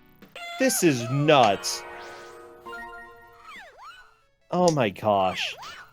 Who's gonna win? down Nobody to the knows. wire. It's Scunny. And it, oh my gosh. Why is Scunny this close? Apparently, Yeah. NPC had another one of those mini freezes. That's why he was sitting there. Oh, Okay. that apple. So it's going to be taken into account per our ref. For some reason, the game froze for a little while. And it just did it again. Okay. So yeah, we'll get a final amount on how much extra time NPC is gonna have when we're closer to the end here. but for some reason his game is frozen up a few times, and Andy's hasn't been doing the same. Level. And especially since they're this close, I think, yeah, that's a good call. This is so amazing. Like, I have no idea. Why is NPC going against the arrows? To see if there were keys? In a 77 to They're 74 so keys. Close in keys. This is gonna be a nail biter. Actually, I think it would be better to die and then give this a good shot, as Chad is saying. What happened? It's upside down! Oh, this... No. Are his controls reversed? I don't know. I no! don't know. If it doesn't reverse the controls, that's not too bad, but... Okay, see, Donkey Kong Country did not do upside down. Thank God. It's because it's a terrible idea. Oh, thank goodness. Wow, Liz. Wow. I hate terrible. upside down controls. I shouldn't tell you all this because there are DMs listening. So allow me to give you a list of all the things that I hate in video games. What? They're Mega so Man does close. upside down? That means by default it's good. The whole screen doesn't flip upside down though. Just Mega Man does. Castlevania does upside down. Castlevania Symphony of the Night, and that's the best game in existence. So Yeah, but it's designed for that. In existence? this is designed for it too. Oh They my flipped God. it upside down. That's a design. These levels are not. These levels aren't designed. Wow, That's Liz. so Sorry, rude. that's Uh-oh. really NPC mean. got wavy. They don't feel designed for the Oh my control gosh. scheme. This is a We got- very Bubsy-esque game where it's you move really fast and it should be big open levels for that. Oh, NPC pulled in the NPC lead. has What officially is moved this? into the lead, by the way, by just is a few this? keys. Yeah, Liz, the dev is literally in chat. Sorry. I love it, but it's really cramped. It's uncomfortably cramped for such a Yeah. fast-moving character. I mean, it's sort of suffering Bubsy syndrome, except at least it doesn't have one-hit kills. Oh, jeez. It's literally taking a squirrel, a super hyperactive squirrel, and just putting it in a tiny, cute, a tiny cardboard hallway, and just telling it to go. It'll bounce against all the walls. Please don't NPC actually do that. has to any taken a squirrels. pretty good lead here. Well, upside down again. Yeah, 36 to 54. I don't know, 4 minutes left. Technically, Andy could move back into the lead. Kate has confirmed that between the two freezes that NPC has had, he's probably owed about a minute. So there's also going to be a little bit extra time for NPC to compensate for the tech issues. If But he wins, are we NPC going is to just make a him play pair it of for another eyeballs, so what does that mean when it comes to measuring progress? It's just eyes. Yeah, if You know what? if NPC is Oh, ahead go when ahead. the time runs out, then I think it's just fine. But I believe it's time at that point. Yeah. Yeah. You know what? I fully expected Andy to come in here and take the victory. During the last match against NPC, I think Andy definitely had a better playthrough. This has been incredible, though, because both players took a win, and up until just a few minutes ago, it was anyone's game, and I guess it still is. this has been really back and forth. Yeah. And it was It's, interesting. 'cause- there's definitely a chance that Andy will find a giant patch of keys. Yep. So I'm gonna say Scunny is always the right choice. When in doubt, choose Scunny. Yeah, NPC was mentioning that he So many.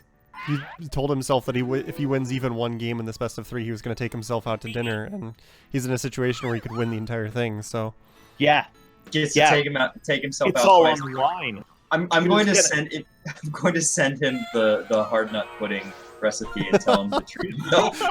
oh, no. Yeah, so the winner gets a copy of Deadly Towers as well as the hard nut pudding. Or sticky nut pudding. I would like to note we were concerned for NPC earlier because NPC only had 1 life, but he has managed to pick up an extra life now and has 2 lives, so should be good to keep exploring this level until the end of time now. I don't think we're too concerned about him game overing at this point. NPC also has an extra life, so gaming over, unless it's like something catastrophic happens in the next 2 minutes. Mm-hmm. Oh my god. This is amazing. I've needed this laugh today, okay? Like, this is Scunny is exactly what I've needed in my life today, and I got it. Nothing blesses a day like Scunny. The best part of waking up is Scunny in your cup. Oh yeah.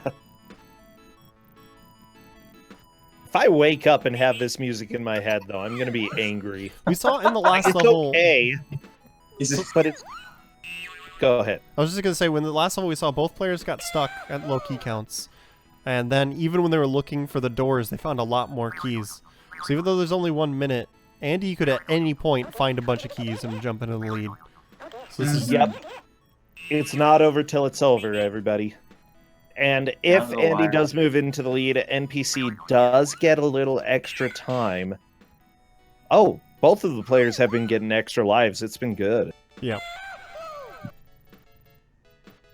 You know, and if it's a tie at 1 hour, then both players have to play this for the rest of their lives. No. Yeah, they signed a contract. And Incorrect. Both a waiver and a contract. I refuse. You can never stop streaming this game, GDQ. It will be Scunny forever. Oh my goodness.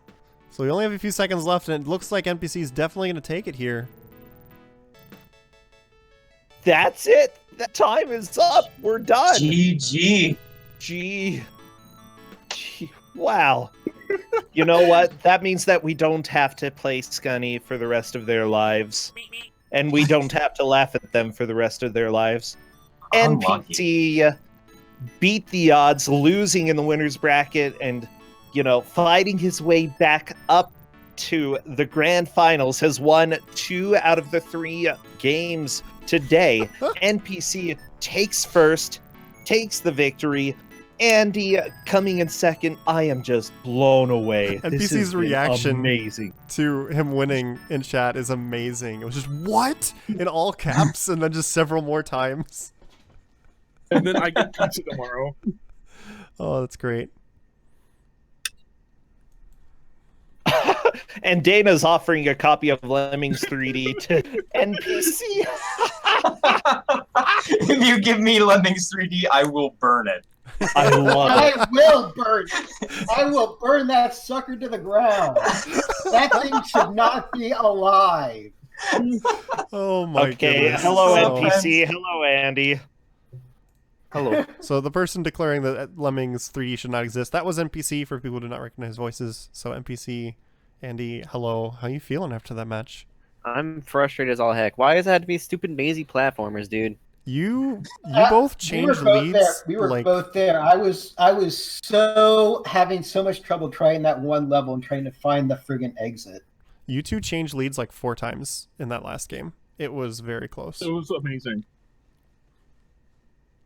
Well, you know, just to make it interesting for the people. Well, the people, and also there's a self-proclaimed developer of this game in chat. Oh, Yes. really? Yeah. Yes. Yeah. Watching you flounder against walls. And Right Oh, now, we believe about a 93% chance it's actually a dev. I just made that number up. But Well, didn't you know that 98.7% of all statistics are made up on the spot? that's a I only lot. heard there was a 25% chance of that. Sorry. So we know Okay. NPC's thoughts on Lemmings 3D. What were your thoughts on the other games? Let me think. The other game, what was it? I keep calling it Shadow of the Beast. I know it's not. Wrath of the Um, Demon. Wrath of the Demon, yes. Yeah, because I kept thinking Shadow of the Beast the entire time when I was thinking that game. Interesting.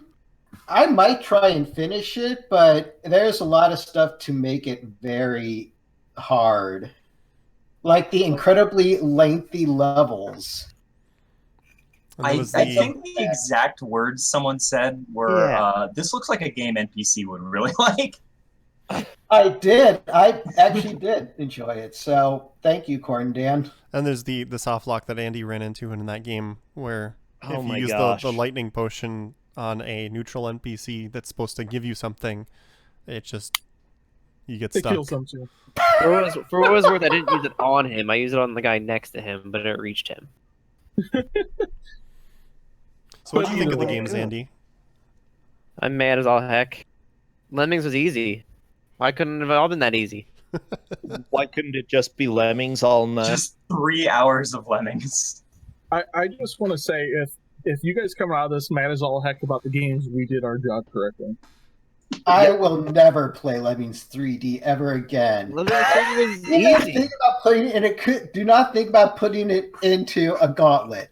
Lemmings 3D was so easy in comparison to We the other two games. definitely talked about that too. We literally talked about putting it in a gauntlet NPC. You can put it in somebody else's gauntlet, just not mine.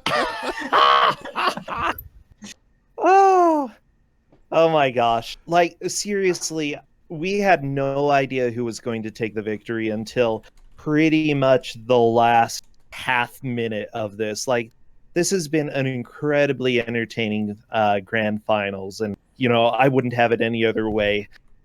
Andy and NPC, I know you two have been rivals for a little while. NPC takes the victory this time, but who knows about the future? Oh, I and he's going to get his revenge, I'm sure. Again. It's just going to be back and forth between us. We will not let Well, either no, of us. it depends. Apparently, people know my weaknesses and keep targeting me. Yeah, your Portuguese. weakness is Portuguese. Portuguese, mazes. Well, Like, I lost to mazes. Bubsy. I lost to Bubsy 2 and Kuso 3 because of an incredibly long maze that I couldn't find the. So mazes are not my strong point either. Well, NPC, I'll let you know, because you are the winner of the grand finals, you win a boxed copy of Deadly Towers, as well as a recipe for the sticky nut pudding from Sunny. Oh yes. Yeah. God. Yeah, And I we'll found the actually recipe. give the recipe to you as well. Oh, great, thanks. There were a couple of points in Scunny where I kept trying to find places to annoyingly make sounds. So if you had the music on my thing, it would just hopefully drive you all crazy. I don't know if I I was succeeded. listening to yours. Yeah, it drove me crazy. It's fine, though. Well, awesome. I'm trying to think, anything else you want to say, Andy, NPC? Not really. GG. I'll say one thing about the second game. When I saw that there was like 1 minute left, I was just rushing, and I didn't care about trying to fight enemies because I had 2 health potions. I was like, please don't let Andy be ahead of me. Please don't let Andy be ahead of me. And I just was like, just keep holding left and hit the friggin' health potion if you need it. I was just so friggin' adrenaline pumped at that point that I was like, please. I thought that's what you were doing. You just ran left, even like a minute or 2 after you needed to. I was just curious how far, because I was thinking, this is going to drive me crazy if I actually play this casually and have to do this again. Yeah, it was. Honestly, I really enjoyed all of the matches. It's been, especially tonight, it's been a really good grand finals. I want to thank you, Andy, and NPC. By the way, everybody watching, our grand finalists do frequently stream, so go ahead and follow them on Twitch. Thank you, Railcoon, for hosting this. I want to thank all the game masters as well for coming and commentating with me. I would be nowhere without all of the help that you've given. Thank you, Cadus, for being willing to referee and make the hard calls all the time. If people watching are interested, feel free to come over to my channel, twitch.tv/Brosentia. We do have the full tournament going on. We have more matches this weekend, and we're starting to get close to the end. Also, shout out to all of the mods in the GDQ chat for keeping things relatively civil in there. Anything else, Real Coon? I'd just like to remind everybody that September is running right now, and HOTFIX is funded in part thanks to subscriptions and bits. So thank you everybody who tuned in. Like Bersentia said, we will have some more Kuso stuff for you guys coming up. So this is not the end of Kusogrande, but thank you everybody who tuned in for the tournament.